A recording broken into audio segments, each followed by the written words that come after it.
Hang on, hang on. You lost me. Okay, I just want to make sure the timer's clicking. Yeah. Definitely is. Okay. Oh, do I have a Fallout shirt? I don't think I have a Fallout I shirt, thought you but I do have an did. Equal Corporation. I probably. Oh, you know what? I do. Is it I won't get buried? it. It shouldn't be, but it's Yeah. buried just enough, Yeah. just like the waist high barrier, just enough for me not to do it. Yeah. I've had that feeling before, Uh, and then I realized that no, it's where I thought it was, but 2 years ago, and now it's I buried only have deeper. because of my kids. Like they, my space and my dressers have been taken up by other things, like the old kids' old clothes and stuff. So like I've literally had moved my space out and down. So it's the kid only physically being three things, and one of them is just like a tub of just it's kind of like the loose tub. Like I will put that away in my other stuff. You know what? I'm just too tired. It's just in the tub. Like it's And folded, but it's just like they're just normal tee. If it's a nice shirt, it gets hung. The rest yeah, of my all the image tees get and folded and and, thrown in. and the other two places are Goodwill.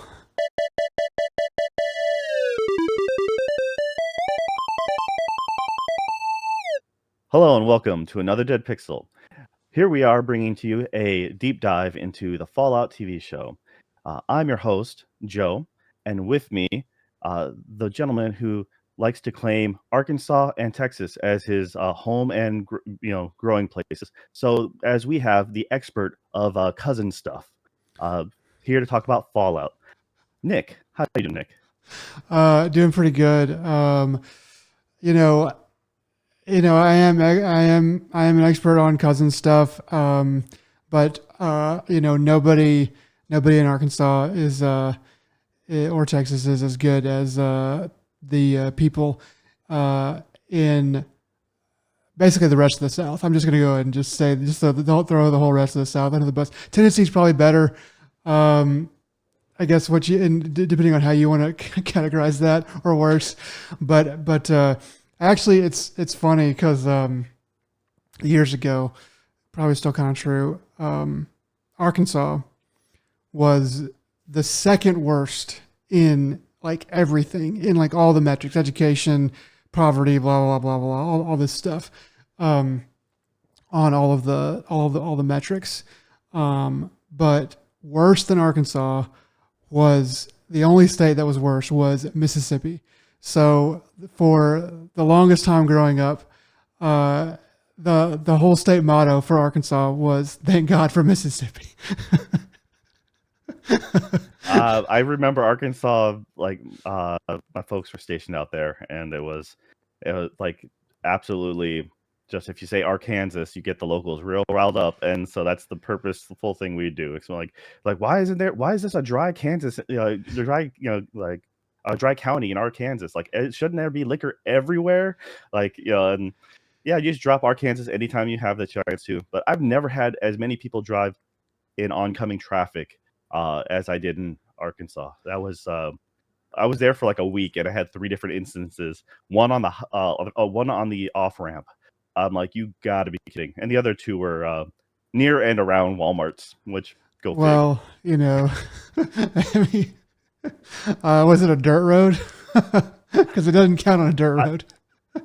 Dude, I've had so many people. That was Was the it a other four thing is wheeler? those two-lane highways where it's just like there's no one behind you, and that guy in the dually jumps out dead ass in front of you, and then just drops it to like 10 under the speed limit because they didn't want to waste gas. I'm like, you jackass! Just you could have gone behind me.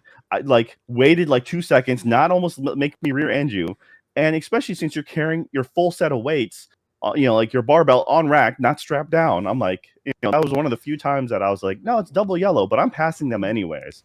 Uh, Yeah, yeah, it's yeah. I didn't have too many bad experiences, growing up there with like horrible idiot traffic people. Um, but I believe it. I believe it because just there's a lot of country driving too in Arkansas. A lot of country drivers that even when they are that will come into town too. So it's a little bit of the Wild West out there. But yeah, Arkansas. It Yeah, reminds it driving there is I like mean, driving in the countryside of Korea. Just like, saying, South like Korea. I do know people, a few people who have pronounced the state that you live in with an S, and I try to tactfully correct them if they are my underlings or my less than peers. Because like I do hear people say Illinois, and I'm just like, what is wrong with you? Shut up! No, it's Illinois. It's like, Yeah, yeah, granted. The best thing is my wife heard when she went to the university dorm up in a different state was one of the kids went they're saying where they're from and someone yelled out Illinois and then someone else yelled out Illinoising, and that was pretty great. it's pretty I'm not from good. here originally, so I don't really have any state pride or nothing. You're not from anywhere though. Yeah, You're I'm a just a product of you're a forever my foreigner. environment. Yeah. You're like the ultimate Big- third culture person. uh, You're but yes, all right. Uh, normally, we would be doing our normal podcast right about now about games, entertainment, life, a little bit of everything in between. But because some of us, mostly Nick here, is going to the wild wilderness to commune with the bears as he does every year, and I think it's just code for meeting a big burly person and being the small spoon. But that's to each their own. And going to Yosemite or something like that. Yeah, so good for you. Have fun. But we'll be taking a break, and this is going to be that filler spot.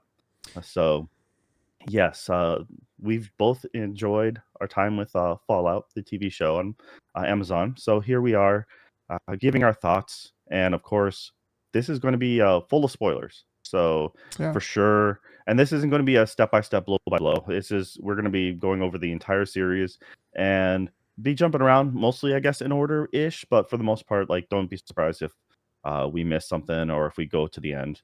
So yeah, for sure, if you haven't seen it, don't watch it.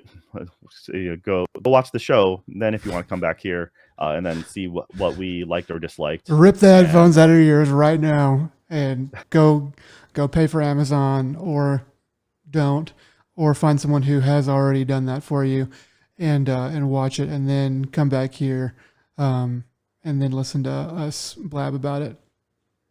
Yeah. So, all right. I guess. Do you want to give? Do you want to say like what your overall thoughts were right away? Like just how you felt about the show? Yeah, yeah, it's probably a good place to start. It's also going to be sort of where we're going to end, I think, too. But we'll save that for the end. Overall thoughts, as like as far as a thumbs up, thumbs down go. I got to give it a thumbs up. I got to say that it is good.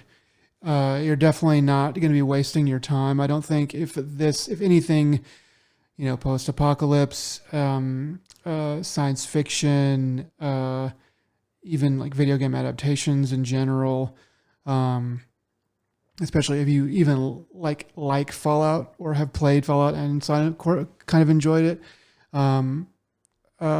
you're going to like this at least. It's going to be, probably 6 out of 10 at the very least for you, unless you have some sort of weird, I don't know. I would actually like to hear somebody who was like, I like Fallout and I like all this stuff, but I didn't like the show. Because that would be interesting to me if it was like a solid, I didn't like it and here's why. But yeah, I think overall it's good. I think it's competent. And I think that it goes on the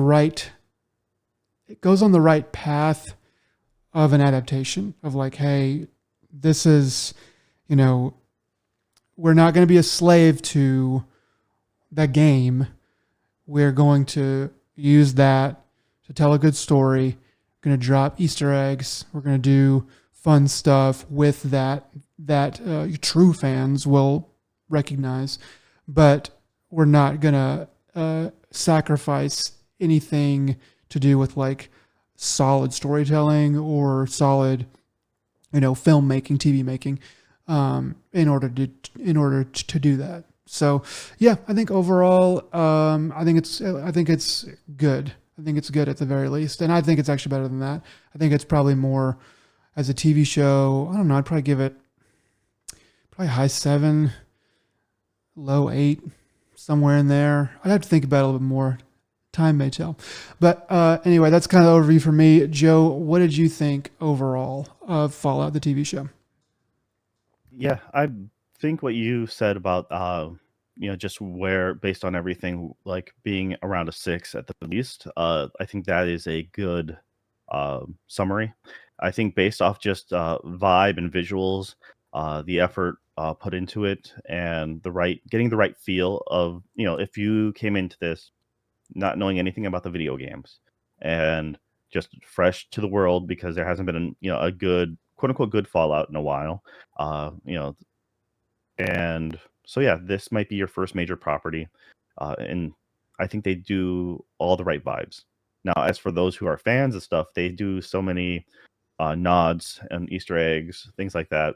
So it really is a joy in that sense, just to be like, yep, there's the thing, like realized. Uh, I think based off of just all that alone, um, story removed or like the actual characters removed, like you do get right there to a 6 or a 7, just straight from the jump for production value. And as far as yeah, I think they did well with the story. I do have my opinions on a lot of stuff, which we'll talk about. But for me, I'm thinking it's like uh, if I had to give it a quick number, I'd say like 7.75. Okay. Yeah. Is what I land on it. But that's because there's a few thoughts on the characters that I personally, was not the most happy with. So Yeah. yeah, I think but I like so yeah, like we haven't talked about this yet really at all. So but I still so I don't know exactly what you're talking about, but I think I have probably maybe not the same characters, but I definitely have some qualms with some stuff that happened toward the end with some of the characters. But we'll probably get into that as we go on. But yeah, okay. all Um, right. So I'll let you. I know you had some stuff you wanted to talk about right out the gate, so I'd let you yeah, yeah. I think start us that off. So yeah. I think that it's probably best to just start out with like what the show did well, like what was good about the show. Um, I guess in a more a specific way. Obviously, we've talked about the production value. Um, and they really didn't half-ass it. They really whole-assed the production. As far as I could tell, there's plenty of CG in it, but there's plenty of like desert shots and like city, destroyed city shots and destroyed towns and stuff like that, where the backgrounds are very believable and very, and it's like, I know that's probably CG, but it's not right up in your face all the time. So you don't have to constantly like think about, I'm looking at a CG, this or CG that. So I thought that they did well with that, and it seemed like they did a lot of practical effects as much as they could. So that's kind of the long and short of it. That there, there's a couple things though that I think that they really. I think the main thing that they focused on was the story. Uh, they it seems like they wrote a good story first, and then they were like, okay, we got a good story. Now we're gonna go get some good actors, and we're gonna do some good acting, probably directing too, is part of that. But like, we're gonna get some good actors and make sure the acting is good. And they did that second, and then once they had those things, they were like, okay, now we're gonna work on making the special effects all proper and everything like that. So, and to me, that's the way that you build a good sci-fi or fantasy movie. Really, any movie at all should really start with the story. But I think that they did that. Usually with these kind of things, with video games especially, that they get it exactly backwards. They go, we're going to do all the crazy good special effects, and then we're going to try to get as many good actors to be in this, and then we're gonna have them spit out stupid lines from a dumb story that we wrote.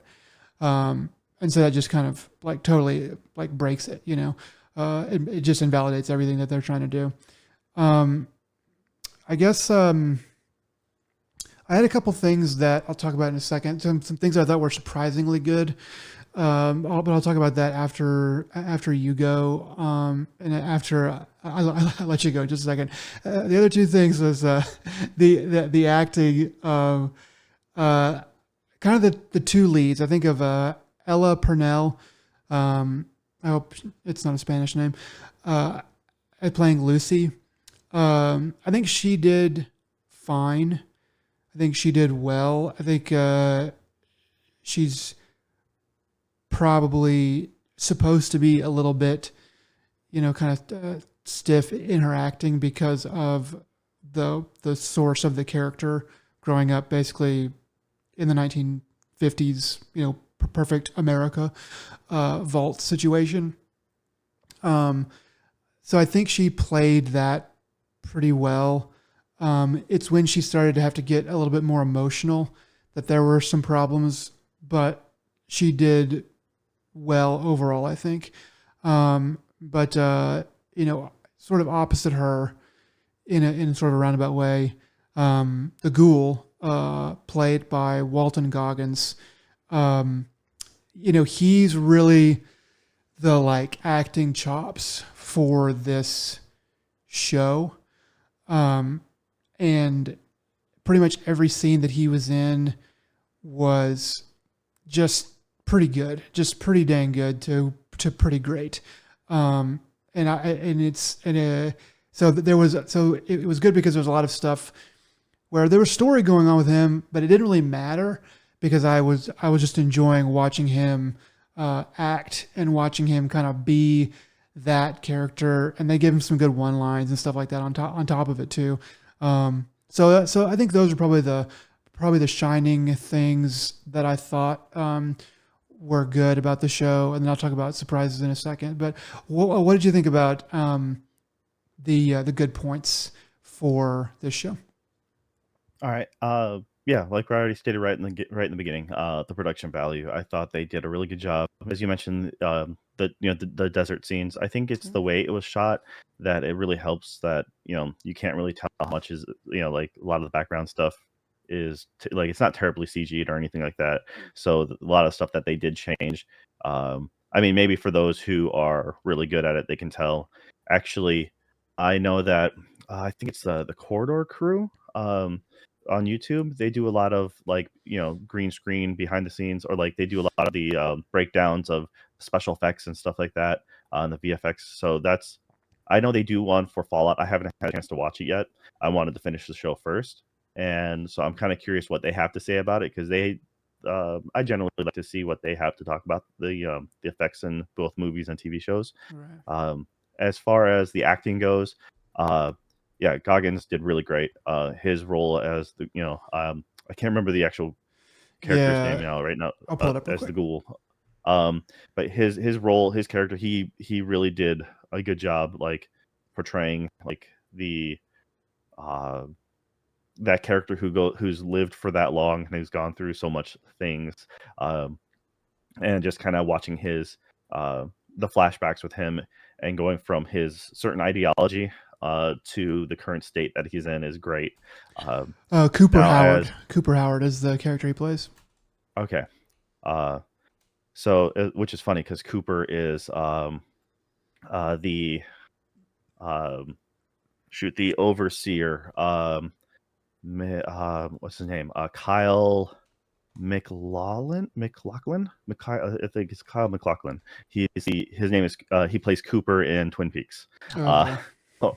so, to have him as the overseer, I was just like, yes, I really like him as an actor. So I feel that they got a really good amount of people to play like small cameo roles in this. Now, Yeah, there's a bunch of. I was gonna get to that. So that's one of my notes. Is some of the cameos were pretty great. but yeah. So as far as main leads go, the actress who played Lucy, I felt like they're like we need a Zoe Deschanel, but without the Zoe Deschanel like price tag, And Yeah. so that's kind of like we need someone who to play literally the doe-eyed, like fresh to the world, character, and someone that the fans both people watching the show for the first time and also the fans of the TV show can really understand, because every video game starts at vault, and Yeah. you get that kind of exposure to the world, and that's what makes it so easy for fans of games to get into, because each game has a simple premise and then it opens you out to the big expanse of the wasteland. Same with the TV show, like, all right, well, anyone who doesn't know anything about the property, this is you know they get to explain, this is their explanation for everything. I don't understand this, don't understand that. Well, this now you get to see it through their eyes. And yeah, so that's but her I feel it overall her character was done solid. Um, I don't think she was I don't think she was particularly like amazing, but she wasn't bad. And I just yeah, it's like but at the end of the day, I'm like, it's okay. I felt like they needed her. They just we needed Zoe Deschanel, and this is the closest thing we can get. Kind of Yeah. like uh the what Maximus. Maximus is like, we need a John Boyega, but we don't have the Star Wars money. So let's get Yeah. and Yeah. That's like I had, and that's where my problem is, as far as like that's where the good ends, because like Maximus's character, not necessarily maybe the actor, but like I think the actor might have been role. Like, I don't think he's the right role for that person, but he does a good job with what he was given. But the character is not written well, so he hmm, doesn't have a lot to work with. Um, okay.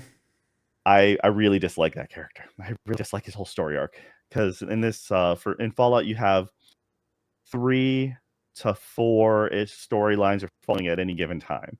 You have Coopers, so that you have the story of the Ghoul, you have the story of the Vault Dweller, and you have the story of the Brotherhood of Steel, with the occasional sidetrack of maybe in the beginning what's happening with the in the episode 1 of the Enclave scientist, and then it Right. goes back to later on. You're slowly following what's happening in the vault, that Right. little side story. So, but for the most part, you have 3 major, as people find each other, 2 storylines will merge. So you're generally still sticking with 3 at a time, almost the entire time, for storylines. And I feel like the whole Brotherhood of Steel Maximus's character just bothered the bejesus out of me. I'm gonna We'll go hold through off on that because until we get done with.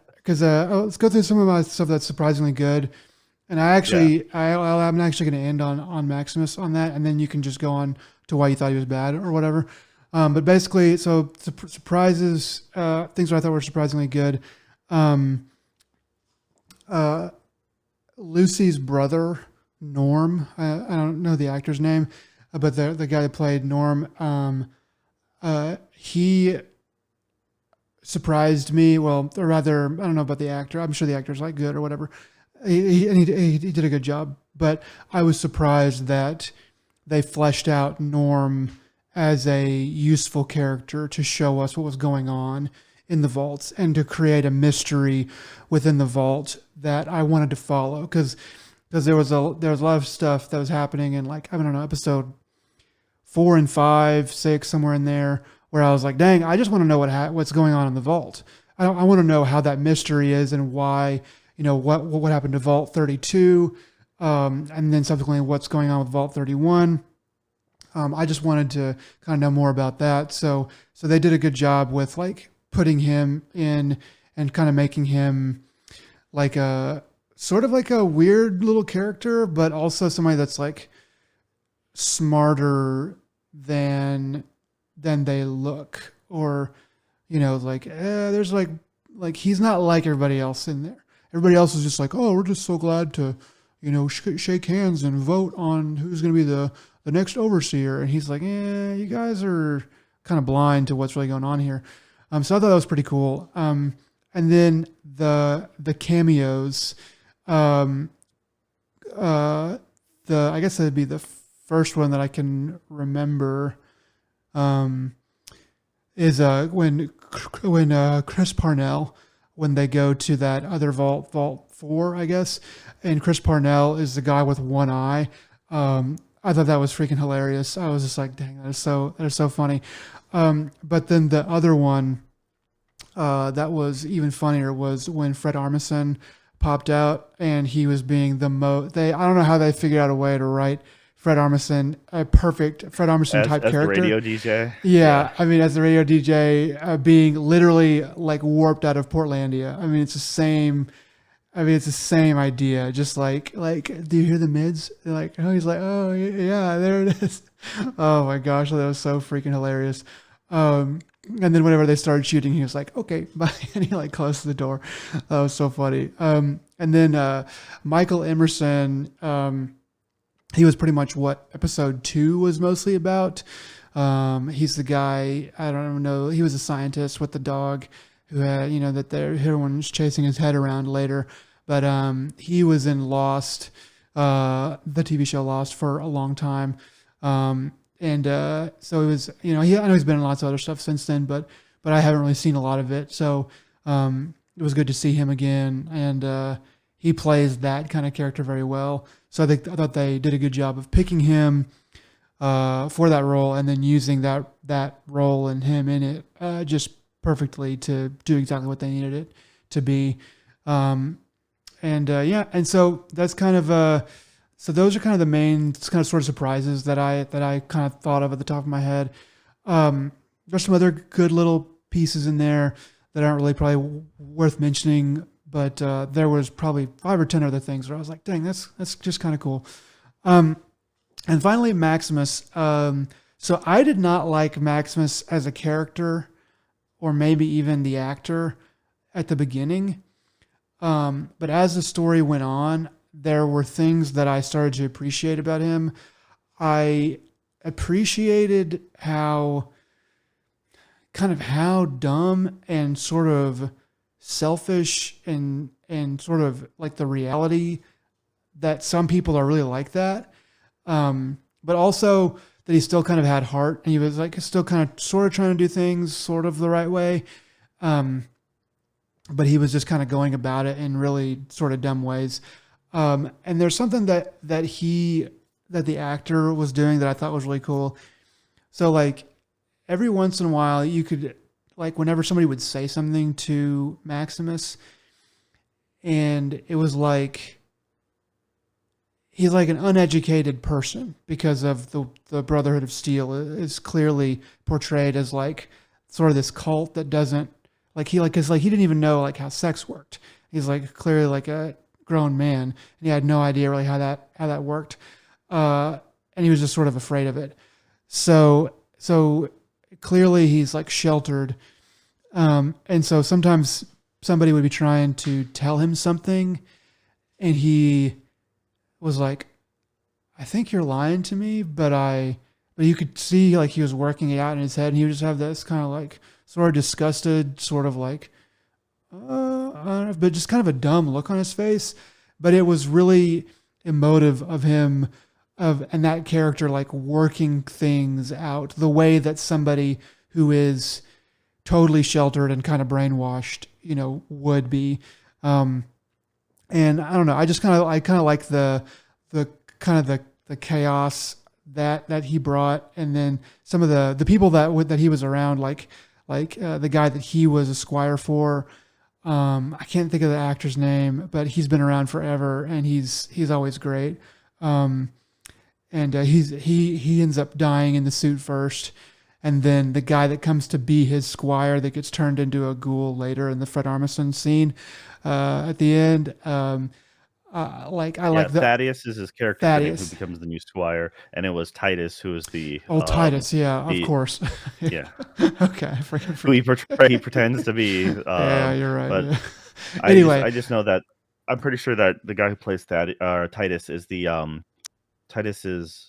I know he's been recently getting a lot of heat for having opinions and uh, blasting his opinions all over social media. uh, So that's how I recognize him. I'm like, I forgot who that was, and I'm like, I kind of remember you as a comedian, but I thought, yeah, all right, I'll let you on, because I'm like that whole like just interaction between Titus and Maximus was just terrible.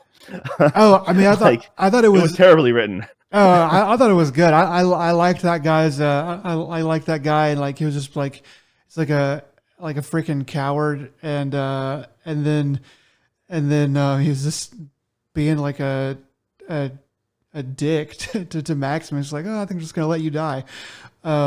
Anyway, and then but then like I liked Thaddeus, just because Thaddeus was like another sort of sheltered idiot, but also, kind of knows that there's something wrong here and that, I don't really trust you, Titus, if that is your real name. I don't really trust what's going on here. And just sort of the chaos that ensued out of those guys. I didn't like that story as much as what was going on with Lucy and Cooper Howard. If you could kind of divide it into three, or even Norm in the Vault. But I like those other stories a lot, and the one the Maximus story overall grew on me quite a bit. But yeah, so what did you dislike about Maximus? All right. Well, first, I'm just going to say, hands down, best acting in the entire thing was Lana 5, which was that's the real name of CX404. It's the dog.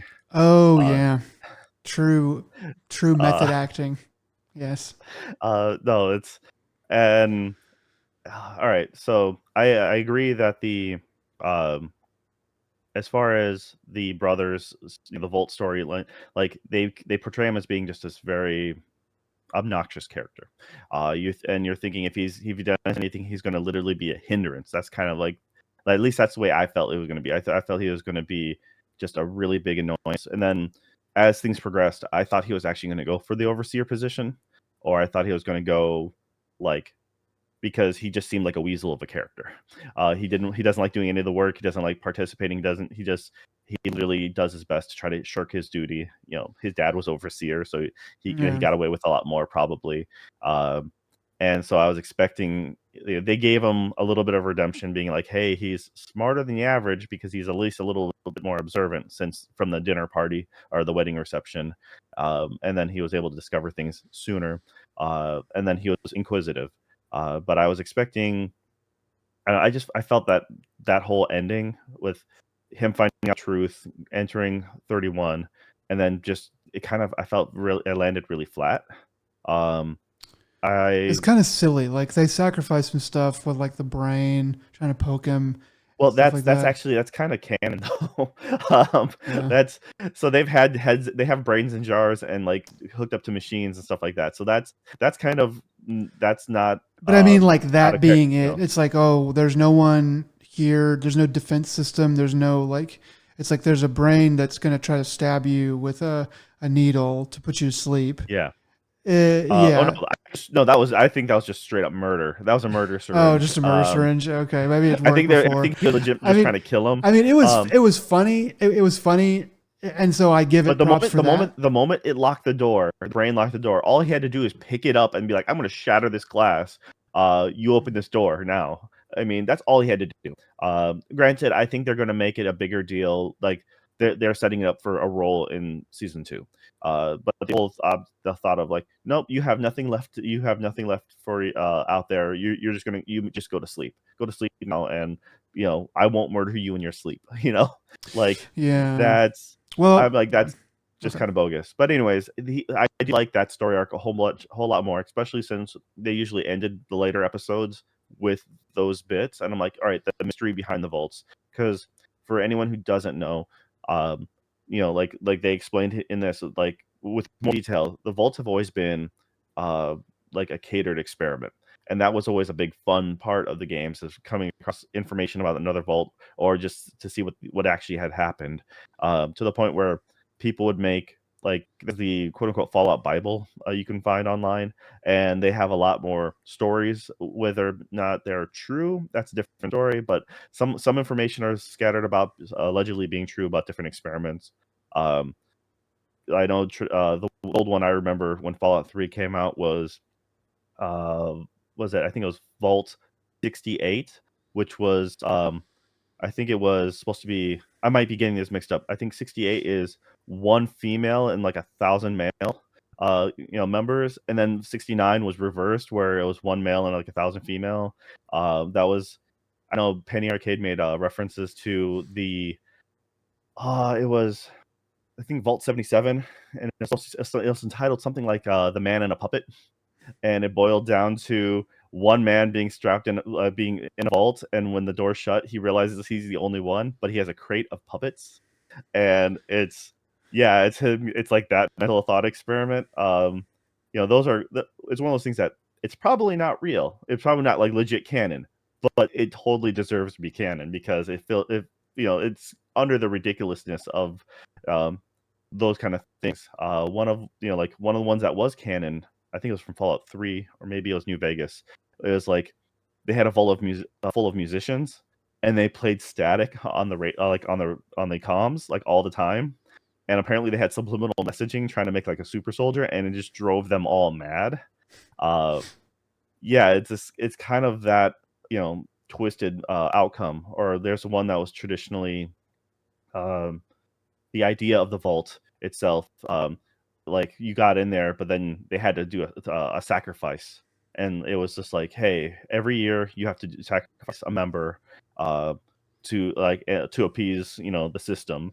And what they Mm. ended up doing is they chose the overseer, so everyone gets to elect the overseer. The overseer does their 1 year term, and then they're sacrificed, and then the populace chooses the next overseer. And there's a huge story behind that one. That's actually Like pretty there's good really idea for a yeah. story. Yeah. Well, there's intrigue and drama. There's blackmail. There's factions that are formed, and um, it ends terribly. Like it ends up with an attempted coup and overthrowing, and to the the overseer is like, I'm going to change the law now, and we're going to do this. We're making a computer program to RNG those people, and the biggest faction are like, wait, we can't have that. One of us might be picked, and so they try to do a coup, and almost everyone's dead, and the remaining people are like, yeah, you know what? Let's just end it. Like when it comes to sacrifice, we're not sacrificing anyone. We'll just all go out together. And then it's like, congratulations, you've succeeded in the experiment. You can now come and go as you please. You know. Uh, Oh. and the whole goal is not to sacrifice anyone. Hmm. Yeah, That's pretty cool. there's a lot of fun stories about that, and so that's where really what you know. So the intrigue of, hey, this is a new vault.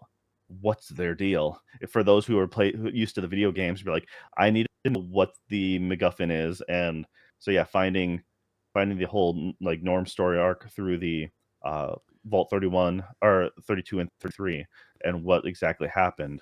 That was probably the most enjoyable part for me. Um, it may have not ended the best, but like that just a little bit, those extra like 10 minutes per episode or whatever max, like those were good. And yeah, so all right, now let's rip off this band-aid.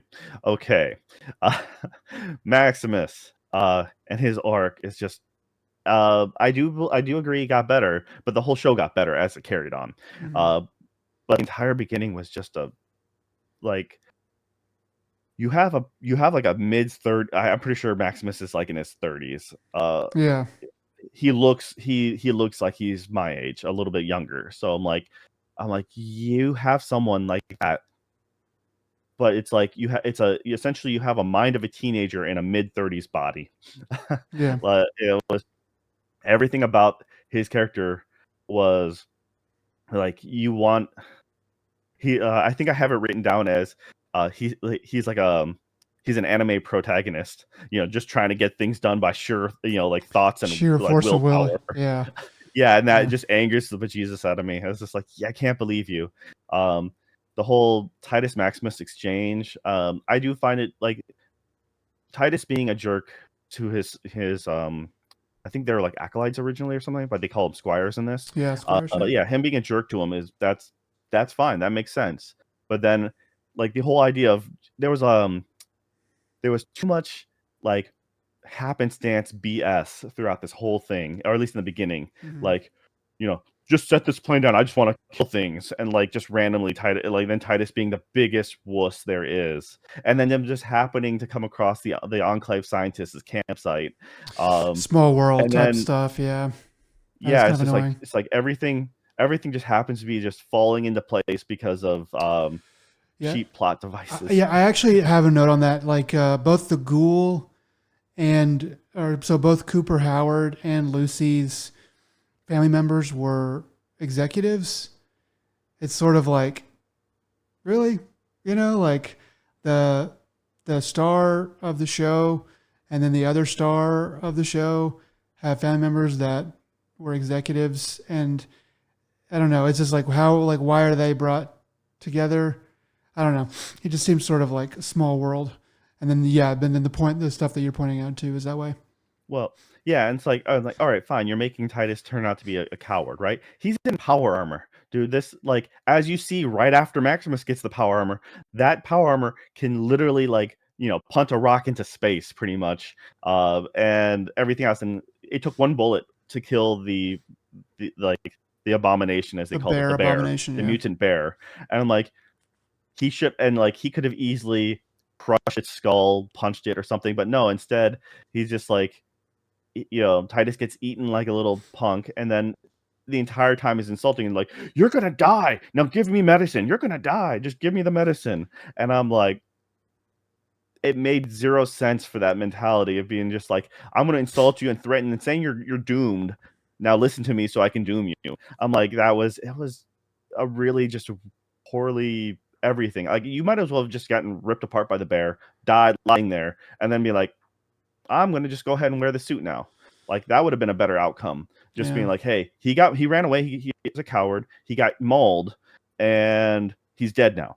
Cool. I'm wearing his armor because that's what you do in Fallout games. You find a dead body, you steal their stuff. Yeah. Um, I bet like I think they uh, really like they wanted so something that I noticed about this is they wanted to subvert your expectations on stuff, which is what we know. I mean, obviously the brain, the disembodied brain is canon, but they also wanted to use that to subvert your expectations of what was behind, the wall in Vault 31, and then this guy being in power armor but also being a coward, and then Maximus, kind of being an idiot but also sort of being a hero, and then the kind of list goes on. And so that was just another one of the things in the long line of things where they're like, hey, we're going to subvert your expectations by making this thing this other way. And I think that and for me, it worked well enough. Um, but yeah, like at that point, that is like the point at which I wasn't really sure if I liked what was going on with Titus and Maximus, or with Maximus in general. But because of the stuff that was happening with Titus, I was like, this is sort of something sort of weird about this. But they also wanted you to not be sure if Maximus was even a good guy, and so that's sort of why I think they were trying to do that. But it would have been it would have been like easier to stomach if Titus was already dying, like, and there's no way to save him, and then for Maximus to get the suit. But that goes against what they were trying to say overall with the Brotherhood of Steel being like actually just kind of just bad is what I got. But anyway, so that's sort of what I so thought about what? that. Yeah, but what happens is there's unfortunately this is a problem with converting a game like into a media property because you have to suspend your disbelief on quite a few things. One of which is the stim packs, the magical healing syringe that Lucy stabs herself in when she after she's in her wedding dress and she gets shot in the stomach or whatever, or she gets stabbed. I forget. I think she gets stabbed. But anyway, she has that stomach wound. She uses the syringe, heals herself. Boom. Um, the dog CX 404. Survived getting stabbed by Cooper, and then Cooper Yeah. then decides to save by using the syringe. Like we know that there's a stim pack in the uh, in the rucksack. For oh yeah, that was another thing. I hated the rucksack they carried. like the rucksack that Squires carried. uh yeah, the Brotherhood of Steel carried, because it was pointless. It was more of a comical effect Yeah. because obviously an actual duffel, like, or no, I'm sorry, they're covering a duffel bag, so they needed just a proper rucksack. Like one of the things you see is the giant rifle. They always carry some sort of, like, like an energy rifle or like a machine gun or some sort of high power rifle. That rifle was there. Obviously, if you're going to go investigate a cave that potentially has mutants or monsters or just a bunch of people hanging out, you're going to carry a bigger weapon. And instead, Titus comes in barely armed, and that, like, so that whole bit just irked me. And then the problem is when you have a magic MacGuffin that can heal almost any wound, Mm-hmm. and then you just forget to use it and don't have it at a time throughout the thing. So when Thaddeus, the other squire, comes in and his whole foot injury and everything like that, and he's escaping with a busted foot. He has a rucksack a brand new rucksack that came in when he went to serve Maximus, Yeah, he who was should pretending. have. Yeah, he should He have. should have medical supplies there. And the fact that Maximus was so dumb when he's like, "I got my power armor. I'm gonna ditch all my supplies. I'm gonna ditch the entire duffel bag of armament, and I'm just gonna play at the beach." And like, Yeah. it made zero sense. It irked me so much how just inconsistent. And I think I saw someone post that they're like, yeah, they're pretty sure if so in Fallout the game you have you get to put in your, as your character levels up, it's an RPG, so you can put it your stats and just certain things, strength, precision. It all spells out literally special, but one of Yeah. them being luck, and then you get perks, special actual traits that help you as you progress.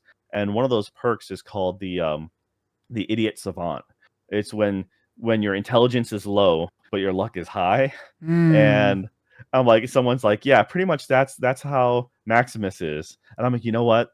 That checks. It's I'm pretty okay with accurate. Yeah. that idea. So that was, I'm like, once I looked at it, that I'm like, all right, I can understand it to a certain extent. Um, but at the same time, it was just they, obviously he's been kind of semi indoctrinated in, with the Brotherhood of Steel. Like he follows their theology, and that's great. But once again, I feel like he was too old to play the character he needed, because they needed someone in their early 20s who is more like stupid, bright-eyed, bushy-tailed, who would follow Yeah. that doctrine more serious. I understand the subverting expectations, not knowing if he's a good guy, bad guy. He lets Titus die. You don't know if he injured his friend to take their, or out of jealousy. Um, my other thing was, if he was suspected of injuring his friend, and as dumb as he was, there had to have been a better choice for a second candidate, number Squire. Instead, they're like, your friend who is about to go, we suspect you of injuring them, preventing them to going as a squire. We're gonna let you go as a squire. I'm like, that doesn't make any sense. Well, it does it does, but it's not perfect. It is a bit of a stretch, but by the end, when I don't know the guy's name, but he's talking to like the head of the Brotherhood of Steel. When he finds out that he took Titus's armor, the guy's like, "So you understand?" He's talking to Titus, talking to Maximus, saying, "You understand that power has to be taken." So I think that in a roundabout way, in my own head canon, they suspected him of doing that to the other person, the other girl, and so they were like, we're not going to say anything, and we're going to go ahead and let you go because we actually prize the taking of power by any means necessary, and that's kind of why they're or how they're portrayed sort of as the bad guys, or they will be very soon, I think. And anyway, so that's how I kind of got around that in my own head. Yeah, so I can kind of see it, but it was mostly like he only really reflects on, in my brain, it was the taking of power when it came to essentially after the fact, looking at all said and done. Because at that point he was cleared of injuring his friend, and but you can see that obviously he rolled around as Titus for a long time, pretending to be him. And that's the thing, is the entire adventures of Maximus in the beginning just made zero, like, consistency, like, sense. He's just like, I'm gonna up and ditch my power armor, and then I'm gonna go ahead and clearly do the worst possible way of trying to take back the armor that these guys are like 4 or 5 on 1, and I'm just gonna throw a rock at a random dude and wait for them to come at me, and lo and behold, get the snot kicked out of me. Those guys would have just straight up murdered him. The end. Yeah. Like they wouldn't have just like, we beat you up a little bit, ha ha ha, let's walk away. No, it's and then he comes back again, and they would have still finished him off. They're like, oh my god, you have one hand that you can barely use. You crushed his head. All right, well now we're gonna kill you. Like we have most definitely justification to killing you. Maximus is dead in the real timeline right there, then and there. The end. It was, but once again, I think because how the way he was indoctrinated and the way he kind of like exposed to the real world, as it were. I think that's why I mentioned like John Boyega, because I feel like they tried making another character like Finn from like was that episode 7? Yeah. They're like, we want someone from one of the opposing sides. We need someone who kind of knows the world but doesn't but is experiencing it also for the first time, but from a different angle. So therefore when Lucy and them meet up, they're both naive, but they both have understandings from a different perspective that they can teach each other, but they're also like they're learning together, and that can be a bonding experience. Yeah. I see that. Once again, just that whole bit is just super poorly written. And just because he experienced the outside world for a handful of years, he knows how the real world should be to a certain extent, and then his way of surviving was that Shady Sands explosion was they literally Indiana Jones crystal skulled his. They threw him in a refrigerator, Yeah. He was and went average. with a clear opening in the back of the refrigerator, and like because heat and other radiation doesn't come around inside the back of a hole, but he survived by coming out of a refrigerator. I'm like, you kidding me? I didn't notice Like the that whole. is I guess I wasn't really thinking about it, but yeah, that is pretty yeah. dumb. Like it. Yeah. I Uh, mean, it is like I don't know. I guess I don't really know exactly how atom bombs work, but from what I understand, it vaporizes everything within a certain radius. Um, but so I just kind of wave that sort of stuff off. I'm just like, okay, you're Yeah, and just trying to tell me. the fallout wouldn't have done anything to him. But no, that's the thing. It's just like that's the way you make your sorry. You could have he could have come out from literally a hole in the ground, a mini bunker, a mini fallout shelter, whatever. Like not a vault, obviously, but something underground, found under rubble. But no, you come out of a flipping fridge. That's another small And world thing where it's like, oh, the so we have Cooper Howard, his wife is an executive, Lucy, her dad is an executive, and now Maximus's home was blown up by Lucy's dad. It's like, I mean, it's convenient and it's interesting. So I guess I'll give him that. It's convenient and interesting. It's compelling, but it's still like you start thinking about it, you're like, that's kind of small worldy, and man. yeah, it's it's Small most wasteland. definitely.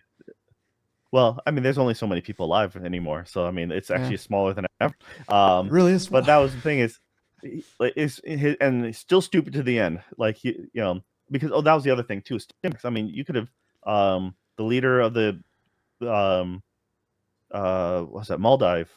She comes out wounded from said final battle, and like clearly she would have had some supplies around.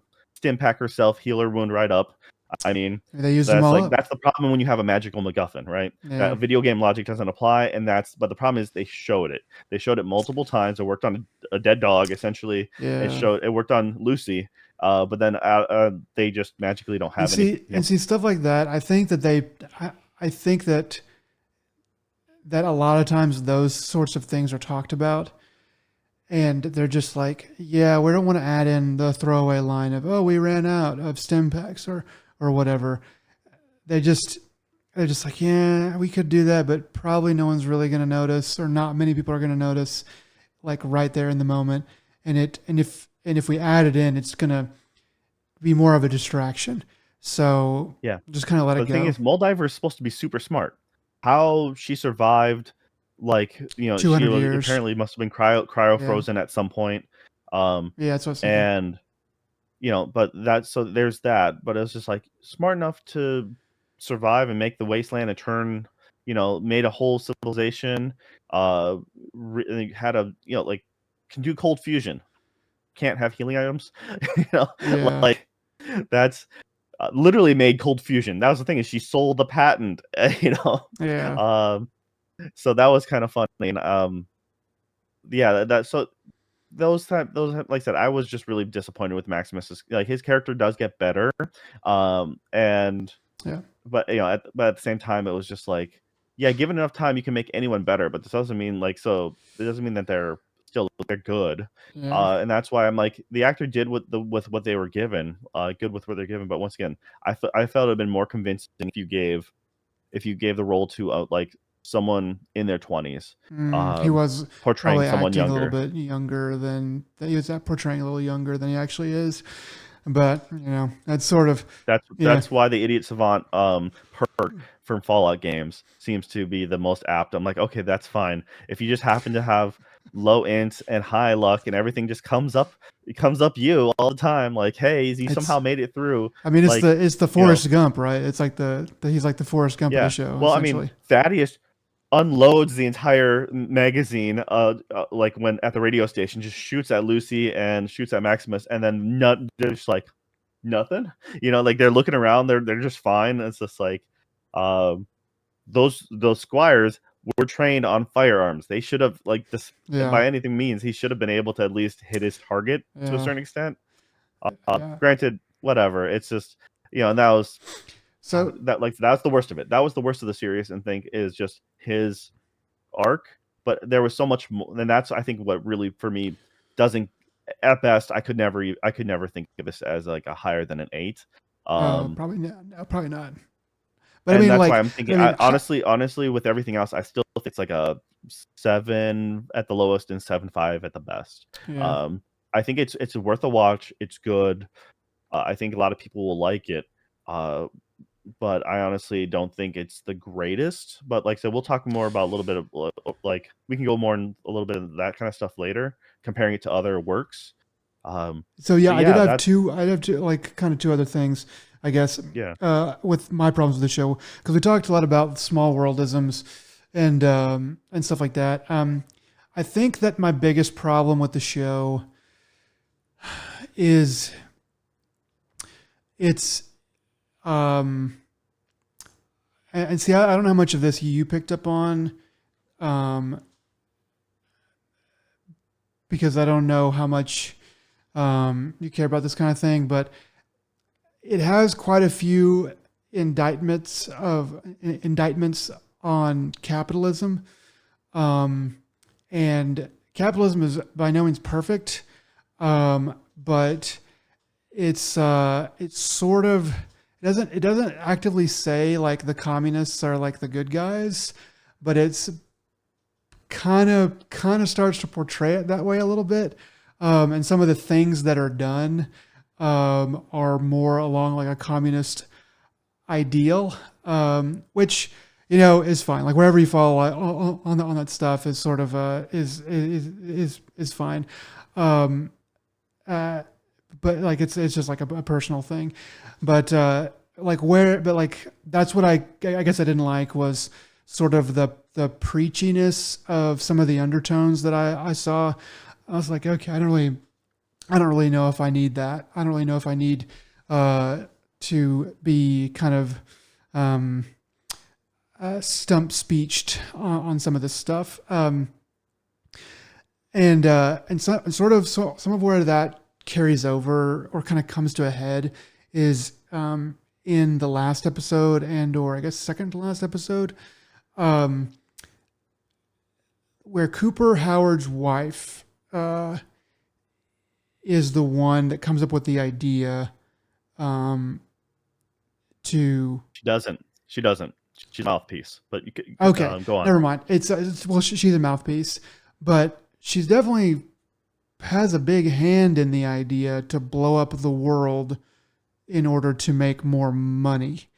And I'm kind of like, yeah, that's sort of the issue. That's sort of like the capitalism issue. It's like, yeah, that's sort of insane. And it's sort of like, it's not really cutting off your nose to spite your face, but it's sort of along those lines of like, you're kind of I don't know, you're giving up a lot to gain a little, and it's just sort of like insanity.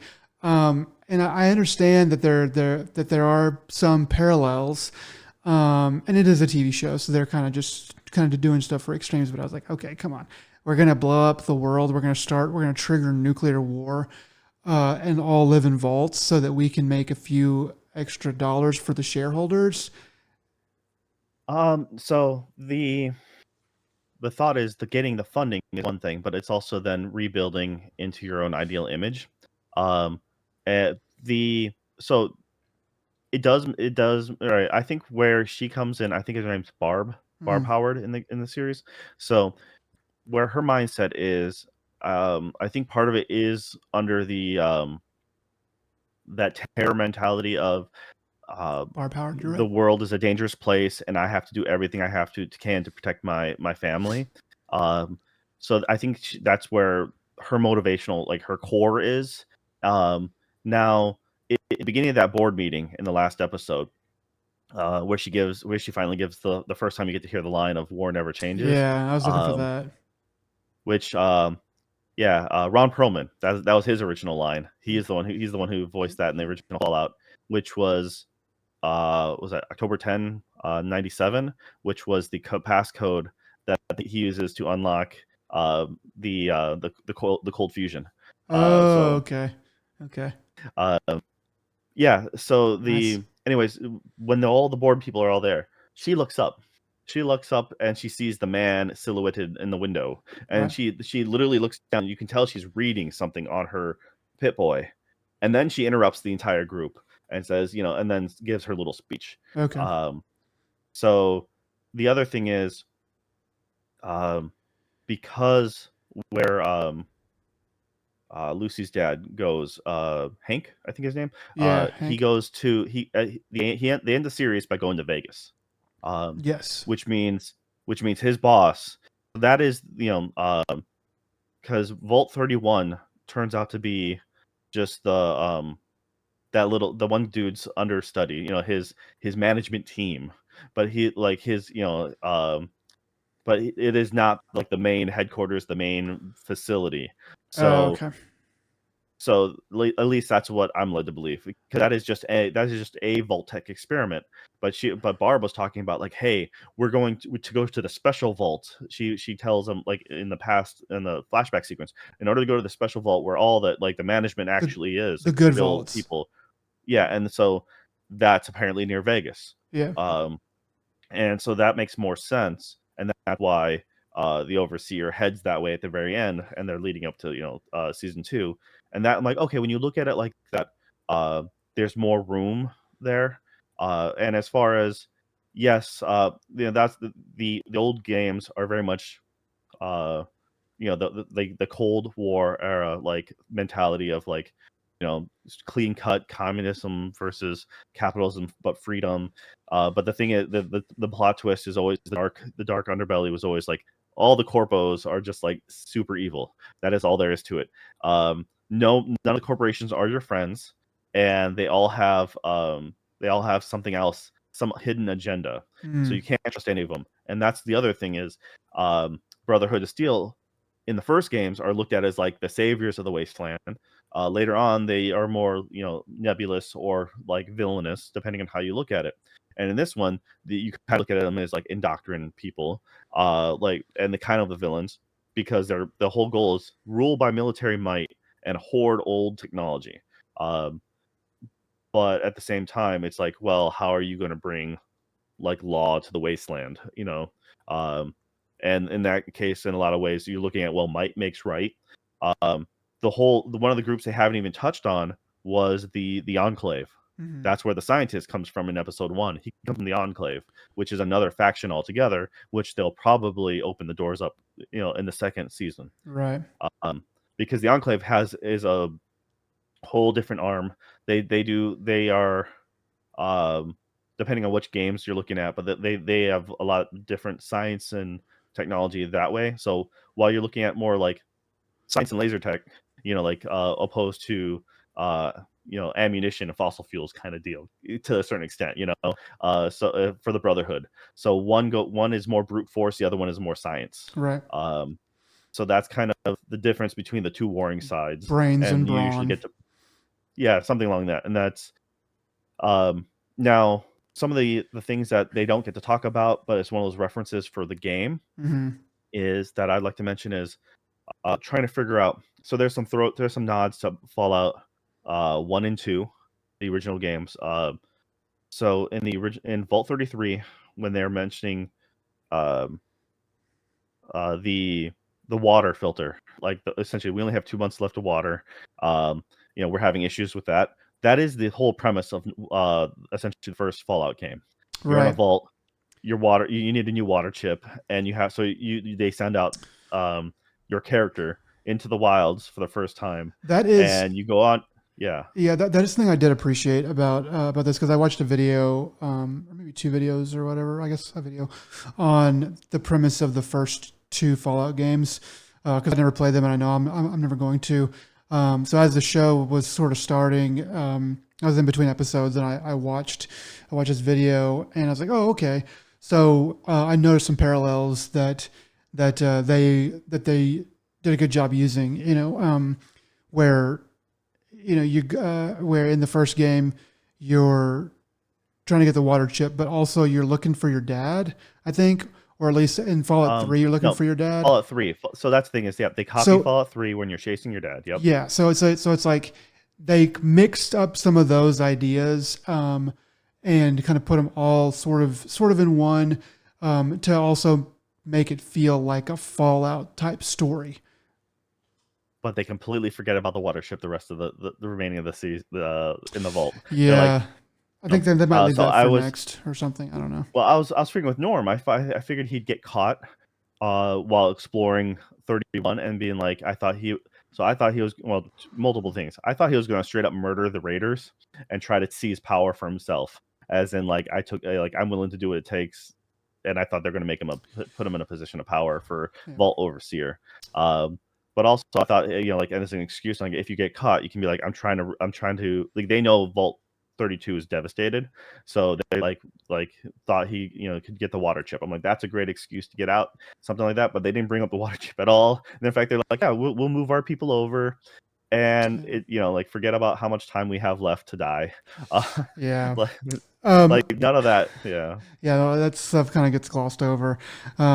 The last thing is, that I kind of had problems with was the last episode really sort of a boneheaded sort of move that they did to make the show more interesting, but it's just sort of dumb from a character's perspective. So whenever You talking about having Maximus run at a dude with a power armor instead of just shooting him in the face? no, That was pretty boneheaded too. no, before that, that was dumb. But before that, because like, doesn't Ella like leave, or sorry, doesn't Lucy leave Maximus because he's passed out? Because she At the goes end. with, yeah, okay, she goes with the ghoul, and so so Yep. now they're separated again, so they can. And I was like, okay, they're separated again so that they can come back together or look for each other or whatever in season 2. The thing that I thought was dumb though was Lucy finding out that like the monster that her dad is, and then Maximus coming in going, oh, hey, Lucy, and her still being like catatonic, and then him shooting Hank free of the cage, and then Lucy still being out of it, and then Hank going and getting the power armor that was like laying there, and then everything starting to happen again. I was like, no, Lucy should have been like, hey, don't shoot him free yet. He's a D-bag. We need to talk about this. Or like, hey, there's power armor over there. We should get in that. We should figure that out and then make our move. But no, we need to have the bad guy have power armor so that he can go to the next place so that the next season can happen. And I was like, that's what I didn't really care for. There was a lot to that final scene that was just not well put together. Because the whole Brotherhood of Steel group, I mean, they have a large force. They come in with that small, puny, like, advancement force, They seeming to get taken out left and right. They have no. They're supposed to have heavy armament, heavy weapons. Like they seem to me to get taken out by normal random dudes. The whole final battle with Cooper in the dark tunnel. I'm like, Cooper's like he could have stuck up on him and started attacking him from the back. He could have pulled the power, made it dark beforehand, but no, he has to Yeah. have this whole little dialogue scene, and then essentially they got a problem with Equilibrium. Like the movie Equilibrium. He's like he has to have a complete seat in the yeah, the gun kata. Yeah, it's like Christian Bale like in the dark. It's kind of what it reminded me of. Like only flashing gunfire. Like I'm like to the best of my knowledge, ghouls don't see in the dark, but at the same time, it's just like well, so. that was Finn just so magically that they escapes. could make He him magically cool. escapes after everyone's been murdered, Yeah. and then there is such a long time between Cooper catching up to him, and between Yeah. it's like Maximus getting there, shooting free, having conversation, getting knocked out, then Cooper coming in, and Yeah. I'm like, the hell, like, and then Cooper just magically appearing. Like that's the thing is they magically appear from place to place, and Lucy's the worst part about it because ever since the beginning, it's like she's like, I need to go to like she's trying to go to Philly, and the guy's like, oh yeah, going over there's real dangerous, real tough, and then she's like, next scene teleports right there, like no problem. Yep. That's like here I am. I thought his point was that the city was dangerous. Well, the city too, but it's Okay. like because all his family died Yeah. in there. My But then they're like, brother. oh yeah, in order to get to where Yeah. Moldiver is, like the observatory, they're like, yeah, you have to go around. There's radiation and all this, and she somehow makes her way, no problem. And Yeah. like after, it's just there's a lot of that, and that just like like I said, I have it down as just happenstance BS and just magically teleporting. That kind of stuff is annoying. I'm a little bit more forgiving with that kind of stuff because I'm like, yeah, I don't want to be bored and you don't want to bore me, and I can understand a little bit. It's better if you can write it properly to, you know, check all the boxes and be interesting and all this stuff. But for that kind of stuff, I just sort of like, it's kind of whatever. I did think it was kind of silly that it was like, did they fix that problem with the armor where right on the front plate you can just shoot that and just kill the whole thing? I was like, that's pretty. I mean, someone else would have figured that out. I think by now on that armor, but Also, even if they didn't, like every shot happens to be because he's that much of a King, Jedi, and he yeah, happens to be able to have infinite time to reload, and like ghouls don't have an infinite healing property, but whatever. He's a video game character, so he yeah, could just magically heal instantly. but I yeah, mean, it they was one take of those things I liberties had to there. double check because I'm like, he needed that medicine, and I'm like, wait a minute. If I remember, I think he did have IV bags going into his grave site, like He in did, yeah, episode. So I rewound, watched episode 1 again. I'm like, just that part. I'm like, yep, all right, he did have the IV bags because yeah, that's how he didn't turn in. 'Cause the idea is that's preventing him from turning in to a ghoul, and I'm like, I don't, or feral, turning into feral ghoul, and I'm like, I don't think that's how it worked in the games, but whatever. You have a MacGuffin because we're literally going to sidetrack you from. You can't have her follow, like, or go and like get the. We have to have Maximus get the head. We can't just have the main character, like have Lucy get the head right away. We have to have them leave, and then yeah. yeah, So that was, like I said, it was very. I'm like, you're disappointed with the way Maximus, like, kind of the whole final scene played out, and the Lucy's behavior. I'm like, well, in my head, canon Maximus died in like episode 2, so so it you're, doesn't matter. He died multiple times. Okay, yeah, like yeah, he like literally the devil's luck. And yeah, that's so. It was kind of the I did find it funny though the new overseer Betty. I think it is from Vault 33. yeah. She's from Deadpool. She's like Wade's roommate, the blind woman who's all about Oh, doing drugs. That's her. Uh, I have not seen Deadpool in a while, I haven't either, so but I'm like, she looks really familiar, and I had to look it up, and I'm like, oh, totally, that's her. That's is it awesome. is it Betty Pearson and then played Yeah, by Leslie Uggams? I wouldn't know the real name. Yeah, Like I'm terrible with names. The fact that I remembered a few of them, like I was actually really happy with that. yeah. So. Um, But yeah, I mean, no, that's so the whole final battle was just a cluster, and then I feel that they would have caught like they were advancing at like such a pace that there's no way Yeah. Cooper would have had to kill an entire like just he would have cleared the entire area. Everyone he would have Yeah. cleared that little room. Maximus would have ran up, and then Cooper went, "Wait a minute, let me double back and murder some other people to help prevent them." Because then he has that Yeah. long like Cooper has that talk. He then he gets to wait for Lucy to have a moment. Then they get to take their time, leisurely escaping before the rest of the crew come back. Yeah, And I'm like, yeah, that was it's funny because there's some things that like different people have different tolerances for glossing over certain stuff, and it's just like, see, that kind of stuff. I'm like, yeah, it's a battle. They're trying to say that the forces are fairly equal, and they're just not really doing a very good job showing it. So it's like, it's just kind of whatever. I'd prefer it to be better. Like a lot of times, like in war movies and stuff, I actually prefer to see more tactics or strategy rather than just like two guys shooting at each other. Like Band of Brothers does a really good job of at least in some parts of like when they're taking some German machine gun nests. They show like, okay, we're here, that one's there, and then like guys running, and then there, and they do a good job of like of making it interesting, but also showing like, okay, he has to go there so that he can go there, and then what happens? I don't like it when it's just like, oh, we're just gonna shoot each other, and then oh, here it is, but I just sort of have to yeah. live with it. Well, that's so I was trying to make sense of there's just between things making sense and trying to look into like trying to figure things out with other plot holes, but uh, Vault 4. Vault 4 was interesting as a whole. But towards the end, like once again, this the way it's written, and like Vault 4 was pretty much, I guess it's only there to serve a purpose that you can see Lucy's prejudice and like her mindset changing, I guess is the best way. And Yeah. you give Maximus like a taste of the nice life.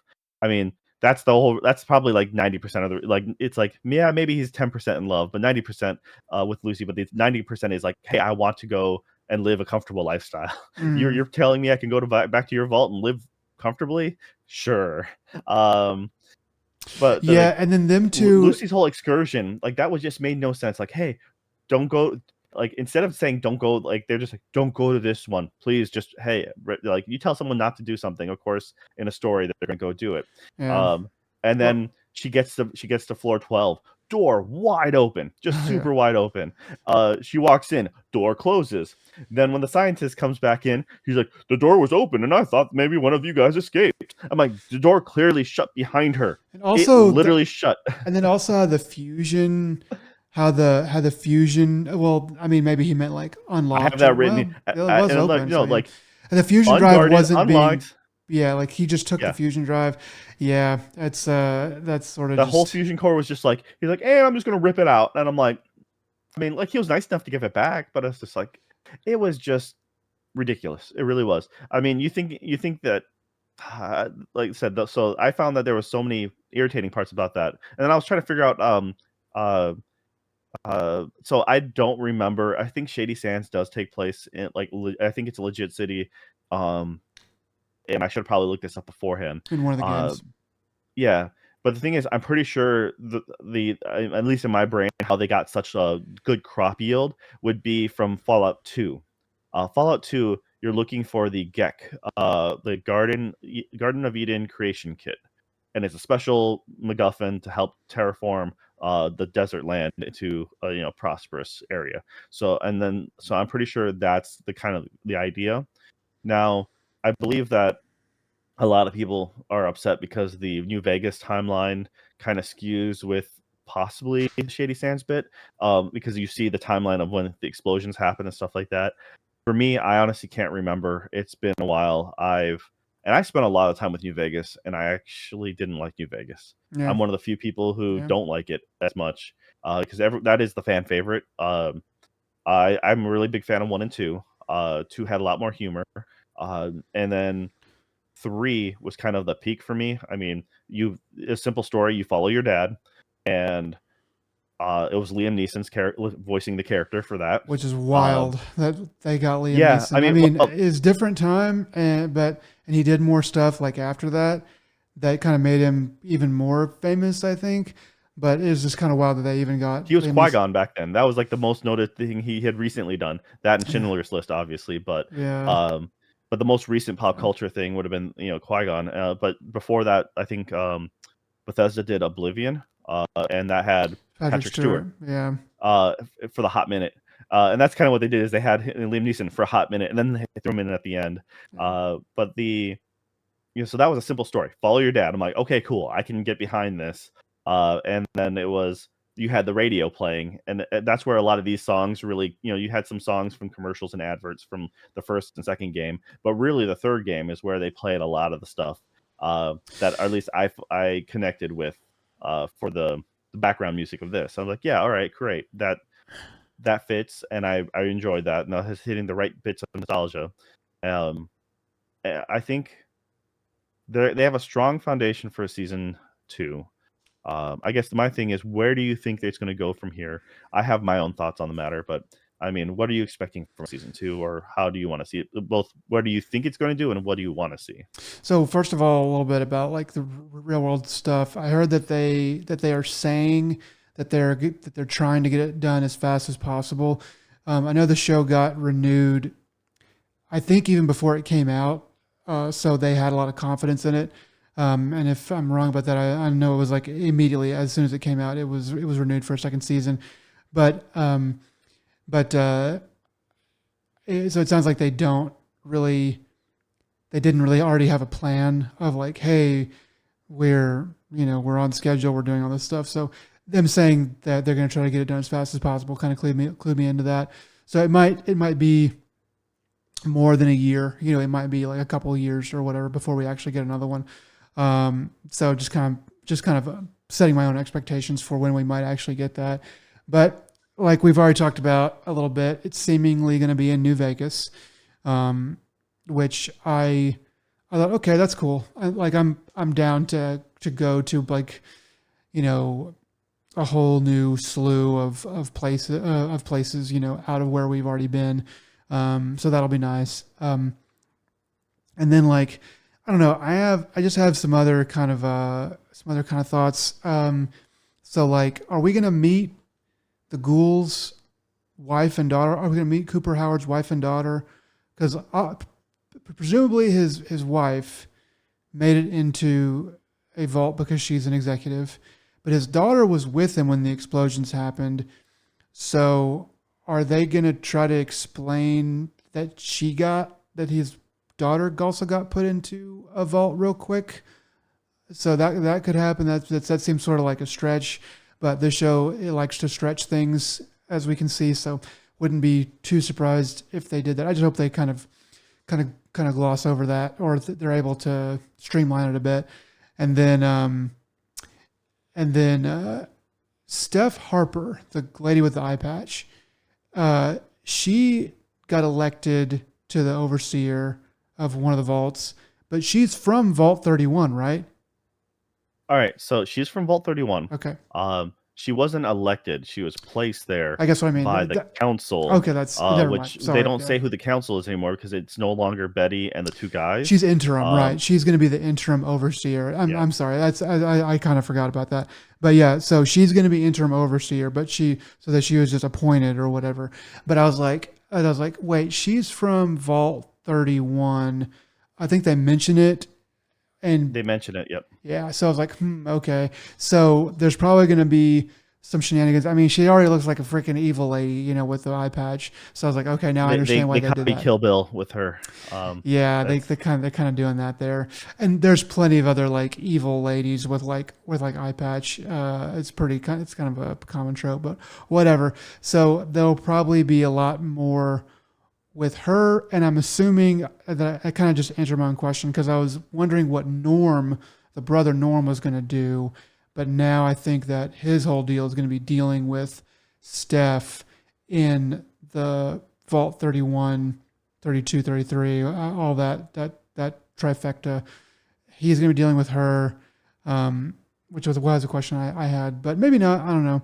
And then I don't really know what all goals that Lucy and Maximus really have.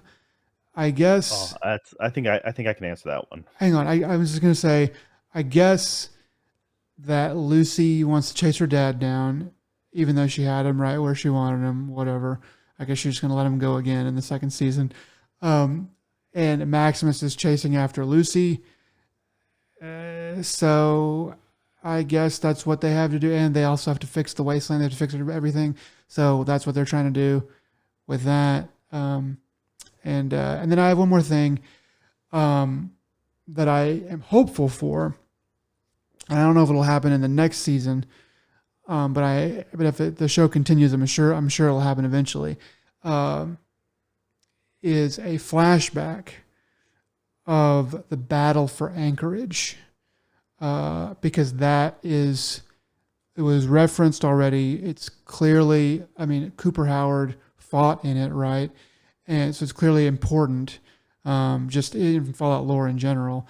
And I think it'd be really interesting to have that be in the show, because it'd just be cool to see a whole bunch of super suits and power armor guys and tanks and stuff like that fighting each other on like the snowy plains that you do in You Power armor. You just want to see Liberty Prime. Sure, yeah.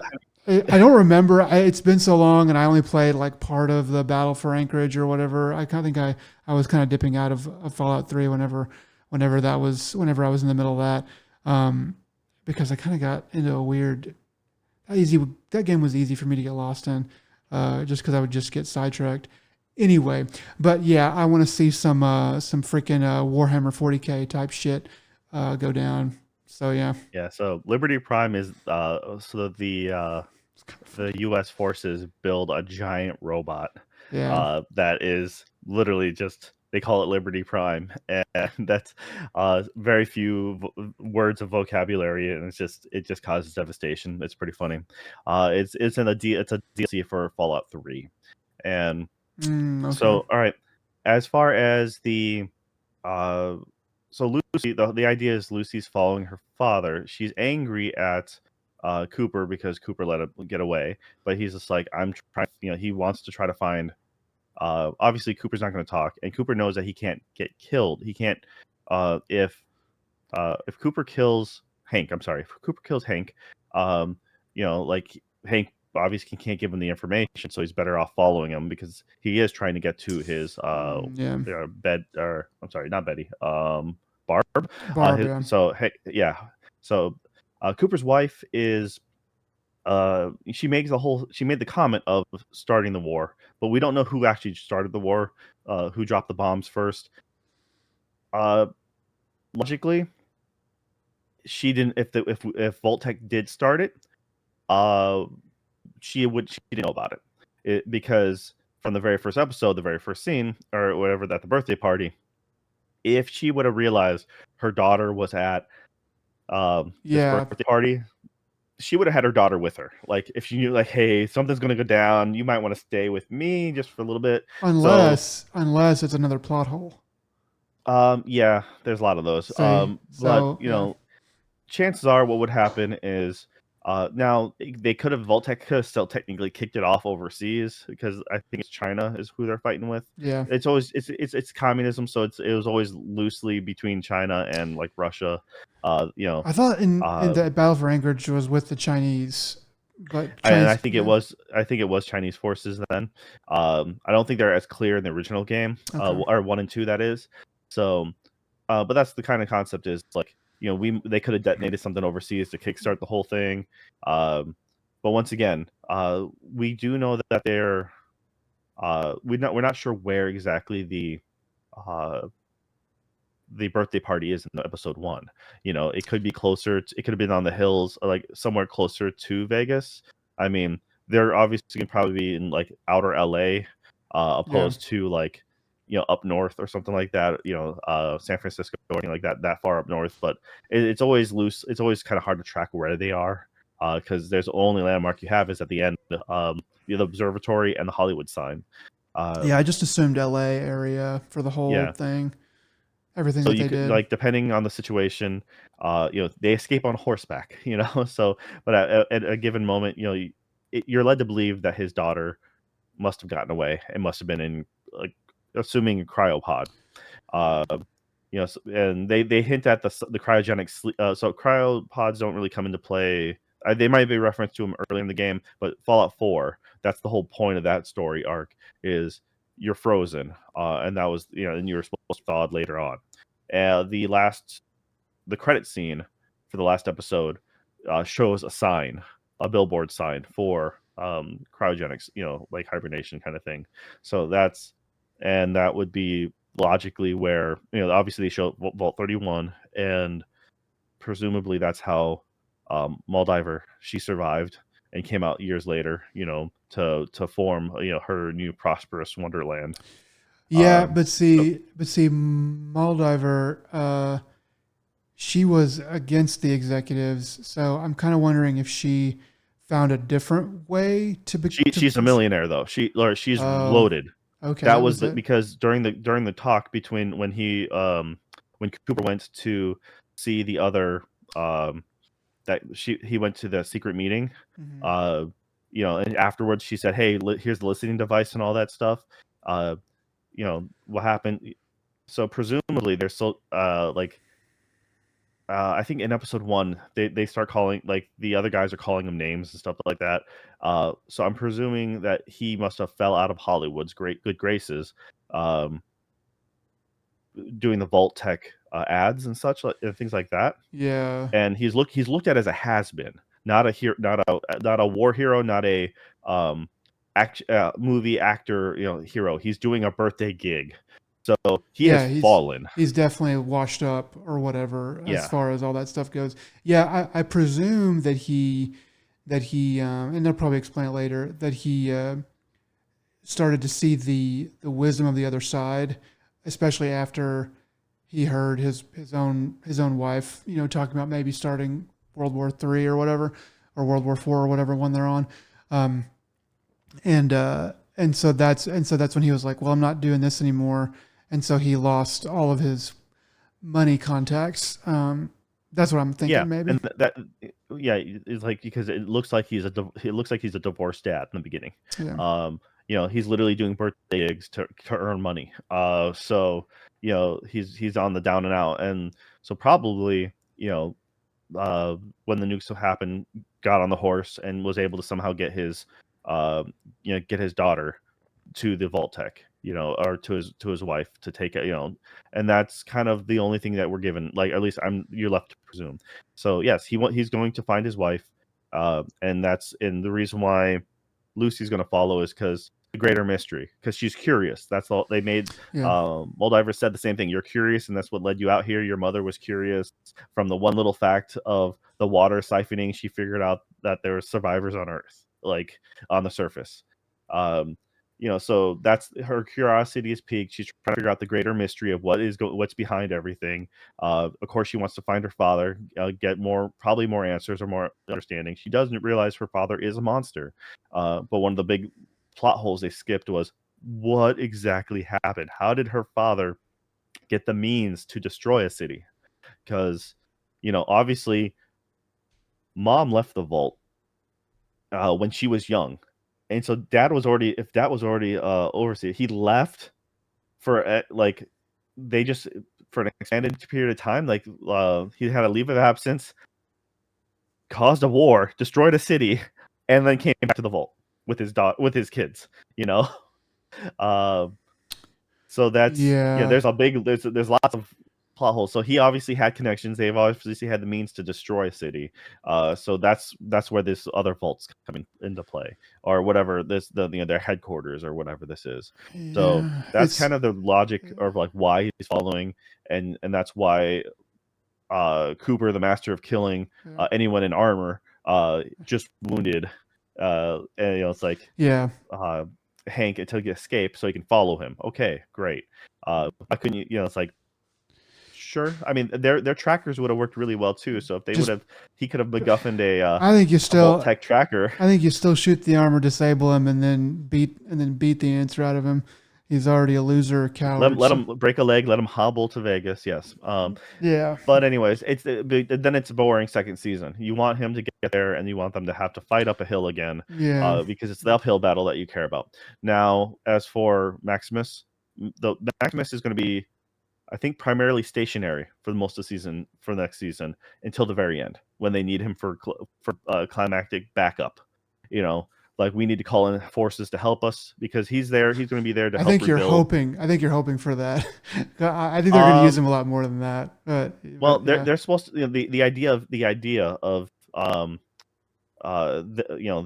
elder or whatever wanting to rebuild the chapter of the Brotherhood under his leadership and wanting to have Maximus as the sword. So that's going to leave him more stationary and the surrounding areas. Plus, they now have the Brotherhood still now has cold fusion. They are in charge of the electricity, which means they have all the power, literally and figuratively. Pun intended. Yeah. So that will make it less like now the writers are bad, or at least like we've pointed out. So they can make him go on all the adventures they want up and down the. I don't want to say the you know, writers are bad, but there's there's a lot missing. There's So realities to making a TV show that you just they can just have to MacGuffin deal him. with. They'll make him go search in DC on the East Coast just for the heck of it. All right. Yeah. Now and there's there's a lot of stuff that gets written and directors are just like, I'm not fucking doing that, and so they're just like, well, it doesn't fit now. Well, I don't care because it makes it boring. You know, there's a lot of that. But anyway, you're saying. No, but it makes more sense to have him be stationary, and then you get to see him rising the ranks, or now he's risen the ranks, and you're gonna have his perspective change. Mm-hmm. You're gonna have he now has leadership. He now has to deal with things of like battle and fighting that he wouldn't have. But you can also see him towards the tail end coming in as support because Lucy's gonna need help, and she's gonna need big guns to fight the other big bad. Now, granted, they've been messing with the New Vegas timeline for destruction, this and that, so people aren't really sure what's going on. Plus, so this, whether or not it's truly canon, it's still in the air. So you have the other faction in the game. You have Caesar. You have the Caesar faction in New Vegas. So it's literally a bunch of people dressed. Yeah, and so that's an entire faction you can go with. But also you haven't seen super mutants yet. And, yeah, you're right. Super mutants were a Vault experiment. Human evolutionary virus. I think that's what it is. HEV. Okay. But yeah, man made the genetic quote unquote evolution and turned men into monsters. And so you have.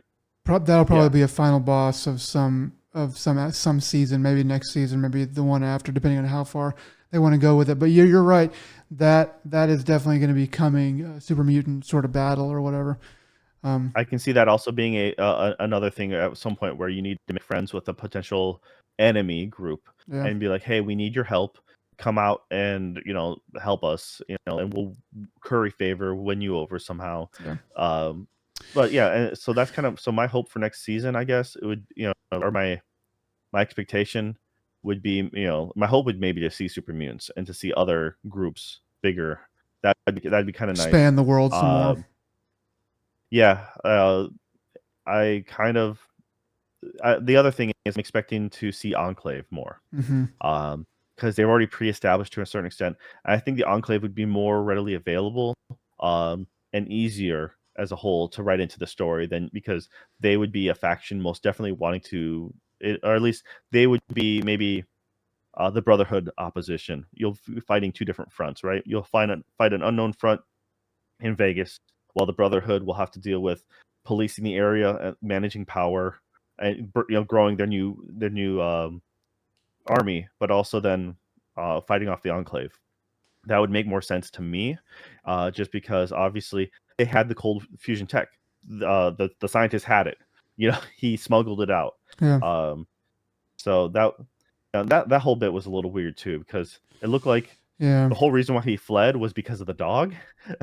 Like he was Yeah. like, "You have the dog in the wall," and he's like, "Oh shit, I guess I gotta leave now." It's just like it's time to Maybe go. it was part of a bigger plan. Yeah, that's sort of like glossed over. Like, yeah, we need this to get out, and we're not going to really worry about why so much. Yeah. Uh, the yeah, I liked it whenever just last thing, kind of random thing I'll point out is whenever they're talking about the famine or whatever that happened in the vault, and then she was like, "Yeah, my dad got down to 120 pounds or whatever," and Cooper Howard says, "Now there's what people say they did, and then there's what people actually did when there was a famine." And I was like, "Oh, okay, so he's trying to say that like your parents probably did eat people, they just don't talk about that, or Yeah, something like yeah.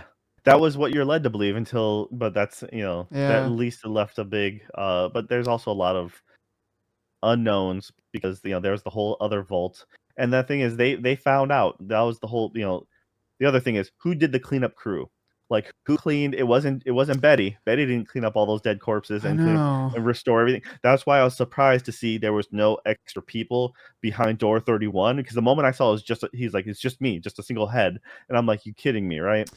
Then who, yeah, like, obviously you'd think Vault 31 came in, cleaned everything up, made everything look brand new, bolted, and that's when they Vault might, 33 came to 32. they might have people for that in Vault 31 to wake them up, make them go do stuff, and then go back to sleep because they're like lesser executives or we need to. Well, I don't know. You could explain that if you wanted to later, but there's still plenty of stuff that was like in the moment you needed to do that and you didn't. Yeah, and that's the offhanded way they do like they poisoned and murdered the Raiders. I'm like, I really thought that was going to be Norm's thing. I thought he was going to murder them, but like apparently, I guess we're led to believe maybe Betty did it. They don't Yeah, even, or you'll find out Norm did do it. He's but they don't quite explain any of that. that they kind of made Um, you believe that it kind of made you think that Norm was gonna do it, and then when it well, happened, you're like, it also oh, made you feel like eye patch woman was pushing him to it. Like I yeah, thought she was gonna make a vie for like power through Norm by mm, making him do the dirty deeds, and then I thought she was gonna play it that way. But they did it didn't go the way I thought, which is I'm fine with. yeah, Um, what I'm not fine with was all the other things I yeah. mentioned. But yes, so I would say a good solid 7. Maybe a 7.5 at best. So the last thing is just kind of the special question for this is you know, where does this fit in video game adaptations all time? Because my opinion is among the pantheon of video game adaptations. Mostly, I guess we're basically just talking about TV and movies. Um, because I'm trying to think. I mean, I'm sure there's probably plenty of good board games and stuff that have been adapted from actual video games, or maybe even books and stuff like that. I like books. Like books, you could probably say like the Halo books. People say are actually really good, stuff like that. So I guess we're really just talking about TV and movies. That seems to be what everybody wants, and it's never really worked out very well. Um, so I kind of think that this Fallout TV show is one of the better, and I'm trying to think of one that would actually be better. It might be the best um, adaptation into a TV or movie from a video game of all time. And I'm wondering where you fit in that. Yeah, that's a really low bar. Yes, it Okay. is. Yes, So admittedly. so that's my thing, is just like, yeah, it's to say it's you could say this top 25 percentile, but there hasn't been like 100 pieces of media. There's only been like, So the larger you know, point 20 is like of the good, larger point is that we're finally though getting into a point with Fallout here, and then I feel like there's been some other stuff, but I can't really think of it off the top of my head. But I get the feeling that we're getting to the point where video games are being taken seriously enough to give them the kind of writing the kind of production value to make them into something that can be, considered good. I mean, we're both sitting here saying that this is, between, a 7 and a 7.9, 7.5, somewhere in there. And that's a really good show. I mean, that's, I don't feel like I throw sevens around that much. I think it could be pretty close to an 8. I was pretty compelled,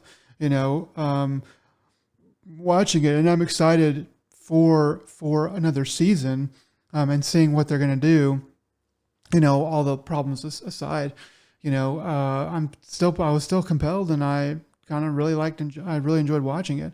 So I am wondering, if, how good the next one's going to be anyway. So I'm just thinking that they're starting to throw stuff at it, and we're starting to see good adaptations consecutively. I think the Mario movie people thought was basically pretty good. There's been plenty of other clunkers and bad ones, but there seem to be a little bit better, a little bit more often. And that is the change that I'm seeing over time. That didn't used to be. Well, yeah, but that's also the medium changing, and like the so when you're looking at it and you're trying to compare it to like the original Mario movie, which I realized that's not what you're talking about when you said it was pretty good. It's Yeah, only in hindsight that the 95 or not 95, I'm sorry, but the original Mario movie was actually looked at as okay. But the only thing we had good for live action was for the longest time was the Mortal Kombat movie, yeah, which was essentially Enter the Dragon. But you know what? It was good enough, and it did everything right. It forever changed the theme song, or yeah, made that the movie theme song canon, which like technically two different companies owned that, at the time. It was so yes. Now if you're talking about animated things from video games, that's a different story. Because you have a lot better stuff. You have the Castlevania Netflix series. You had Arcane, that came out just a couple years ago. yeah. You have certain things like that. I mean, uh, some people like the original Tomb Raider movie. I think it did. It was okay for what it was. The second Tomb Raider movie was not good. The reboot Tomb Raider movie was solid. I mean, I'd say that's more like a 6. It was like, you know, at one point she literally she falls asleep and then wakes up and she's automatically skilled. I'm like, oh, she put her skill points in when she slept. Like that makes more sense. And that she became a badass overnight. Yeah, that one. Yeah, that one. I didn't see all of it. I only saw parts of it, but I did hear good things about It that. was it was solid. I actually Yeah, saw that in theaters. It was better than The Greatest Showman. I saw that they came out almost the same time, and I remember being super angry leaving the bed. So if you love The Greatest Showman, then you probably will end up hating the Tomb Raider movie because that yeah. means That's how the universe we're works. not aligned correct. You know, but you have I don't know, like things have gotten better in respect to the original. Material has gotten better. Communication is better between companies as well now too, Yeah, because like I said, when you're talking animated, it's kind of cheating, because yeah, you got the Mario movie, you got the Sonic movie, you have Ratchet and Clank, which was amazingly done for what it was. Didn't hit gangbusters like it wanted to, but it was also a known property. It's a little harder to sell.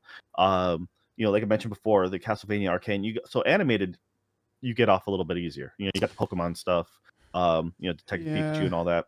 So those do really well for what they are. But as far as live action goes, I mean, you got The Last of Us, which I didn't care to So see, but that's because yeah. I See, didn't there feel you like I go. needed That's what to. I was trying to think of. The Last of Us. Yeah, I mean that's sort of widely lauded as a really good, show just on its own. That Yeah, one, I'm like this, like so, the key might be that we have like post-apocalypse. I guess is step one, but those both Fallout and The Last of Us are writing heavy and story intensive. And the gameplay is there and it's good or whatever. You can think it's fine. But like it's not the main that gameplay loop is not really what you're staying for. It's kind of there to propel you through the story that they want to tell you. Um, and so I guess that's sort of what's changing now. Yeah, I mean, for me though, it's like The Last of Us was kind of cheating because The Last of Us was already like it is strictly like it's pretty similar beats. It's very little is changed from the source material, while Oh, I see what you're saying. Okay. at least Fallout New is story. similar story, Yeah. but it is a unique ish story to it's not just straight up copying Fallout 3, it's not straight up copying New Vegas. Um, and that's the thing with some of the Halo property stuff. Like there's a lot of Halo TV shows, there's some Halo movies, like there's a lot of that I've just missed. Now the books are actually pretty awesome, but as far as the quality goes, I think they have a lot of good quality for the Halo stuff, but I just haven't seen any of the actually watched it. You got the Witcher TV show. A lot of people love the crap out of that one, at least in the beginning. And yes. Later on, I have no idea, but I didn't watch any of that either. First season's That great. was The second season is definitely not as good, and the third season is like I quit, and I think in the middle of the first episode I was like, oh, this is garbage. Now because you could just see everything was falling apart. But yeah. So I mean, but I guess kind of that's sort of my larger point. Yeah, is like we're getting more stuff, and the I think trend they is did it going up. right, and I think Amazon was willing to put the money behind it where it needed to be. Yeah. Kind of like who was it, Showtime or whatever, who did Last of Us, or was it HBO? HBO. HBO. Okay, once again, didn't watch it. So yeah, but if you're willing to put the money behind it and take the time, then yes. I mean, the only other option you have is you can go your own like silly campy way, like the Resident Evil movies, which kind of tried following, and then they just went off and did their They were own just thing, yeah. The first I which think two maybe were sort of along some lines, and then yes, that's exactly and it. And it's then just like after he that, they just wants just to make his own movies, and he's just like the using Fast that and the Furious movies. skin. Their first couple were about racing, and the rest of them became It's just always been silly about nonsense. family. But they did better from box office wise. When they went off the rails, they did better. It's always been about family, Joe. The you can't say that to my face without holding a beer, a Corona. Okay. Uh, but yes, we can't because you're a man, and men can't talk about sensitive feelings until they have a beer in hand.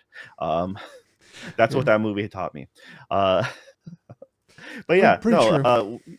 I mean, if you do the problem is when you do movies, because movies, live action movies, you're trying to tell a full game narrative, 12 to 20 hours in a 2 hour setting, and then you miss a lot. You're getting stuff like was it Uncharted? You get the Assassin's Creed movie, Prince of Persia.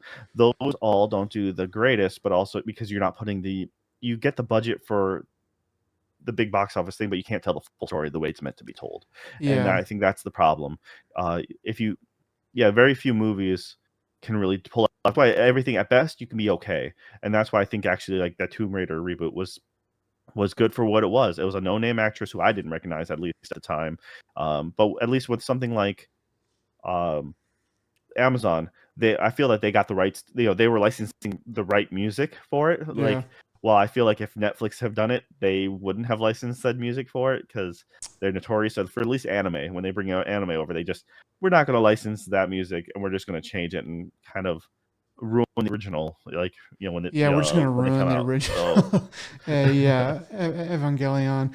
Yeah, yeah. I think that we have had two kind of lucky breaks there with The Last of Us and HBO throwing the requisite amount of money at that, and then this one, Amazon throwing the requisite amount of money to make it good, because those two streaming services are still having something to strive for, which is what I worry about Netflix, is that it is kind of becoming, yeah, they've got their good movies that come out, but 90%, 95% of what they put out is becoming like, you know, stuff filler, just stuff that's like, well, it's Tuesday and I need something to watch for the next 15 minutes. So I guess I'll watch 15 more minutes of this movie that's just fine. where do you put Edge Runner with the games turned into media? It's animated, so like I said, animated. It's kind of a different bag, but Because they did a lot because with it. I think like, what did I give it? I gave it like an 8 when I first watched it, and by the time we talked about it, I forgot that I gave it an 8 and I was talking about it as like a 7, or was it a 7 and then no, it must have been an 8 to a 7. And yeah. And so, but then when you consider it in the wider, if you compare it with something like this, yeah, I it was good. It was good. It was really good. I wouldn't say great. It was really good until the last kind of end of the last episode, and I was just like, oh, See, the thing is, you were just upset with the way it ended. And like, I understand, but I feel like it had like all cyberpunk stories end on a downer. now I'm Um, understanding because I've just been doing research on the cyberpunk genre a little bit more. That is the trope of cyberpunk, and that's sort of what there's a lot of there's a lot of stuff to do with that. I don't want to get too far cyberpunk off. and like noir films have that same similar They're thing where like borrowing, yeah. yeah, you don't get a happy ending. At best, you start out where at best you can just start out where you were, and you just had an exhaustive journey. So that is it. Like that's kind of like honestly, that's kind of how it is. Yeah. But Anyway, the so just kind of going back, like I don't know, like animation, I kind of put in a little bit of a different situation. It's almost different. Like there's like movies and there's TV and then there's anime, or animation really in general. And it's not quite like it, for better or worse. That's sort of the way that it is in my mind. And if we really start to compare them literally, then yeah, I think I think the animation is gonna lose out most of the time because of the production value is a little bit lacking. I don't know. I think it's less, but that's sort of just where I'm at right now. yeah, I mean, it's like I said, when it comes to, I think TV shows will always like they almost always have a higher a leg up when it comes to uh getting the story across because you got more time and you can really like flush things out better compared to a film. And so I think it's easier to get it right with animation um that it's like in general, but I prefer when they do live action well. So when it comes to like very few movies I can say like, hey, this is really worth a watch. Most live action movies, when it comes to an adaptation from a game property, it's just like it's okay at best. I mean, like I mentioned, you got the Tomb Raider, which is okay. You had like Max Payne, like Mark Wahlberg's in that one, but that was Yeah, okay. you're talking about Um, like 5 to 6 on Yeah, the two like point 6 scale. at best, yeah, and then, I Yeah, mean, but, like, Timothy Olyphant as the hitman, I mean, he that one was okay, but they really like but there was the most definitely budget issues on that one. I They think copy they straight up lifted from, like, Dark Angel TV show yeah. footage, So I think that to me, if someone was going to say, "Hey, you have to make a video game property into a movie or TV show," I'll give myself that out. Um, then what I would look for is a very unique world in to copy or to work out, because everything that I've seen that is successful as a video game adaptation, and see that's why I kind of feel like Edge Runner is sort of cheating, because like it's really just cyberpunk. It's not like the game cyberpunk. It's not like, oh, we're gonna take this game and make it into an anime. It's like, well, the game is already so cyberpunk that we're just gonna make a cyberpunk anime and just kind of use some of the same names. So it's a it's little bit, similar to Fallout, though. I can argue the same thing with Fallout. but I feel like Fallout has so much more. Um, well, it's first of all, it's a little bit less used. That retro futurism is a little bit less used, and cyberpunk is kind of concrete. It has concrete tropes that they're using, and Fallout has like the Pit Boys and the Vault Tech and all that stuff, and then Last of Us had its a generic somewhat, but also with its Zombies. own copied, but also with some of its own quirks to the zombie kind of idea. So and then there was one other I was just thinking of. So basically, if I was going to make a TV show movie, I would look for a very specific world that the game already has, because that seems to be what is driving success. That's what I was trying to think of. The best parts of the Silent Hill first movie, um, anything that is good about that has to do with them putting you in that world and making that like that. It looks like fog or snow, but it's really ash, and just making that world like very real in the movie. And everything else, the story is have plot holes and acting is whatever, but like at least they put you there, and that seems to be the successful thing that all these game movies and TV shows have in common to me. See, for me, I think my thing is if I was given that task, I would, yeah, I would. You want a unique story. You need a unique something, right? And but the thing is, if you're doing live action, make it a TV series. If you're making a movie, make it animated. Because the problem is if you're Good making point. because if you do something unique like Monster Hunter, you have a problem with making things look good slash real because the uncanny valley is going to screw your day, and you're like, no dude, that's obviously like fake as crap, and like that just looks like garbage. Like, or you got something silly like Doom. Like Doom's a great still silly stupid movie, but it's not a good movie. But it's like it is what it is. One of the few ones that ever did it right, like I mentioned before, was Mortal Kombat. Mortal Kombat was such a, but the um any CG or any like makeup like looks really bad. Yeah. But as far as the basic story, basic elements, they hit all the right beats. They had but the thing is, you don't if you do animated, at least it's all the same level. It's like it's all the same equality. Your brain gets used to it, and yeah, if you see, you can do crazy things, and it's fine.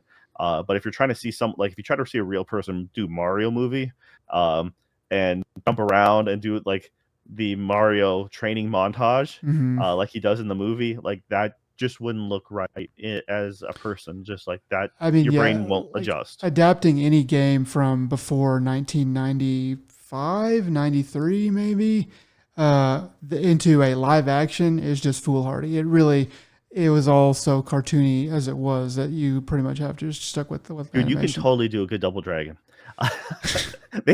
But they did Double Dragon back when all movies were garbage. Any adaptation. That's the thing. If it was Um, it would have to be really funny. It'd have to be really funny. But you but yeah, could. that's the thing. Is in my opinion, if you're going for a movie, if it's animated, it's better. You got Sonic, you got the Pokemon stuff, you got Yeah. Mario. But then if you're going with a live action series, The Witcher, Last of Us, You made me think of um, something. And now I forgot it. Sorry, go ahead. no, I mean, but that's how I feel about it. So my takeaway from this is, it was this. Go on Oh, before you forget. you made me think that that Monster Hunter. I wanted to ask, have they made a Monster Hunter anime?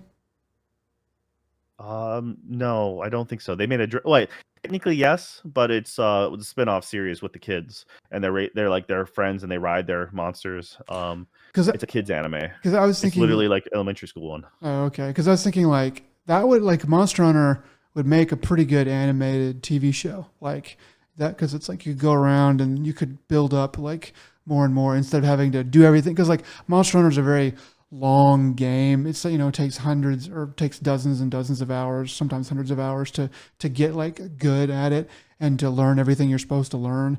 And that could be really well portrayed in a TV show, and then the animated aspect would allow you to kind of draw the monsters without breaking the bank and stuff like that. Anyway, I just wanted to say Yeah, that. just don't have Netflix do it, because they did that Dragon's Dogma one, and that wasn't that great. Yeah. Um, Yeah. so yeah, but in the end, I would recommend Fallout to anyone who likes anything post-apocalyptic. Yeah. A fun story. Like I said, overall it's fun. I nitpick over it, over the Maximus stuff. I just think like I said, because I know the franchise, because I know the world. That's why like the stim pack is such a terrible thing to have in the game. You're better just omitting it altogether and not. But they showed it working there. It's magic because it's a calling card to all the fans, being like, hey, you know what this is. This is this is their healing item. It's like Yeah. you can't have it's like I think for that you Max just Payne, I think he took pills in the movie, you know, because that's how you healed in the game. yeah. You know, it's a nod. Like, yeah. It's just sort of a joke at that point. I think the way you fix that is you just say, "Hey, I mean, the game wouldn't be able to do it, but like in the TV show, you say, "Hey, these are really rare and really hard to make, and the knowledge of how to make them is actually really rare too." So she's going to use one because happenstance, but the rest of the thing is hard. And I would just say that kind of up front as a throwaway line, and then you don't have to explain why he doesn't have it in his pack. Yeah, you'd be better off someone asking, or like having them ask at the shop and them laughing and being like, you can't find those anywhere. You know, Yeah. that would be easy enough. But once again, it's just like that, and just Maximus's character. I think other people won't be as bothered. Yeah, I just probably think, not. like I said, I think it was just poorly done across the board, and it was more, I think you'll see some. I at least no. My hope, my hope is you'll see some growth from him in the next season, and he'll finally have more world experience. Because I mean, my thought is he'll have more responsibilities and he'll have to grow up. I hope so. Yes. All right. Well, that's been a really long episode of our deep dive into Fallout. If you guys made it, well, thank you and bless your heart, because who knows? Like, no, that was the other thing too. Like her little like mannerisms to try to keep her like okie dokie, you know. Oh yeah, her ever bright demeanor. Yeah. So no, this has been another Dead Pixel filler episode. So I hope you guys enjoyed, and we're gonna maybe try to do these every now and then, but hopefully we will, and Nick won't be mauled by a bear. Or if he is, then he'll at least hopefully he survives, so he has some really cool stories, and he Gosh. doesn't go out like Titus. So Yeah, I don't. I think at some point I'm just gonna let it eat me. If it gets me, yeah. Like if it bites my crotch first, I'm just gonna like, okay, just have the rest because I don't need anything else. yeah. Until next time, y'all. Just take it easy. Bye.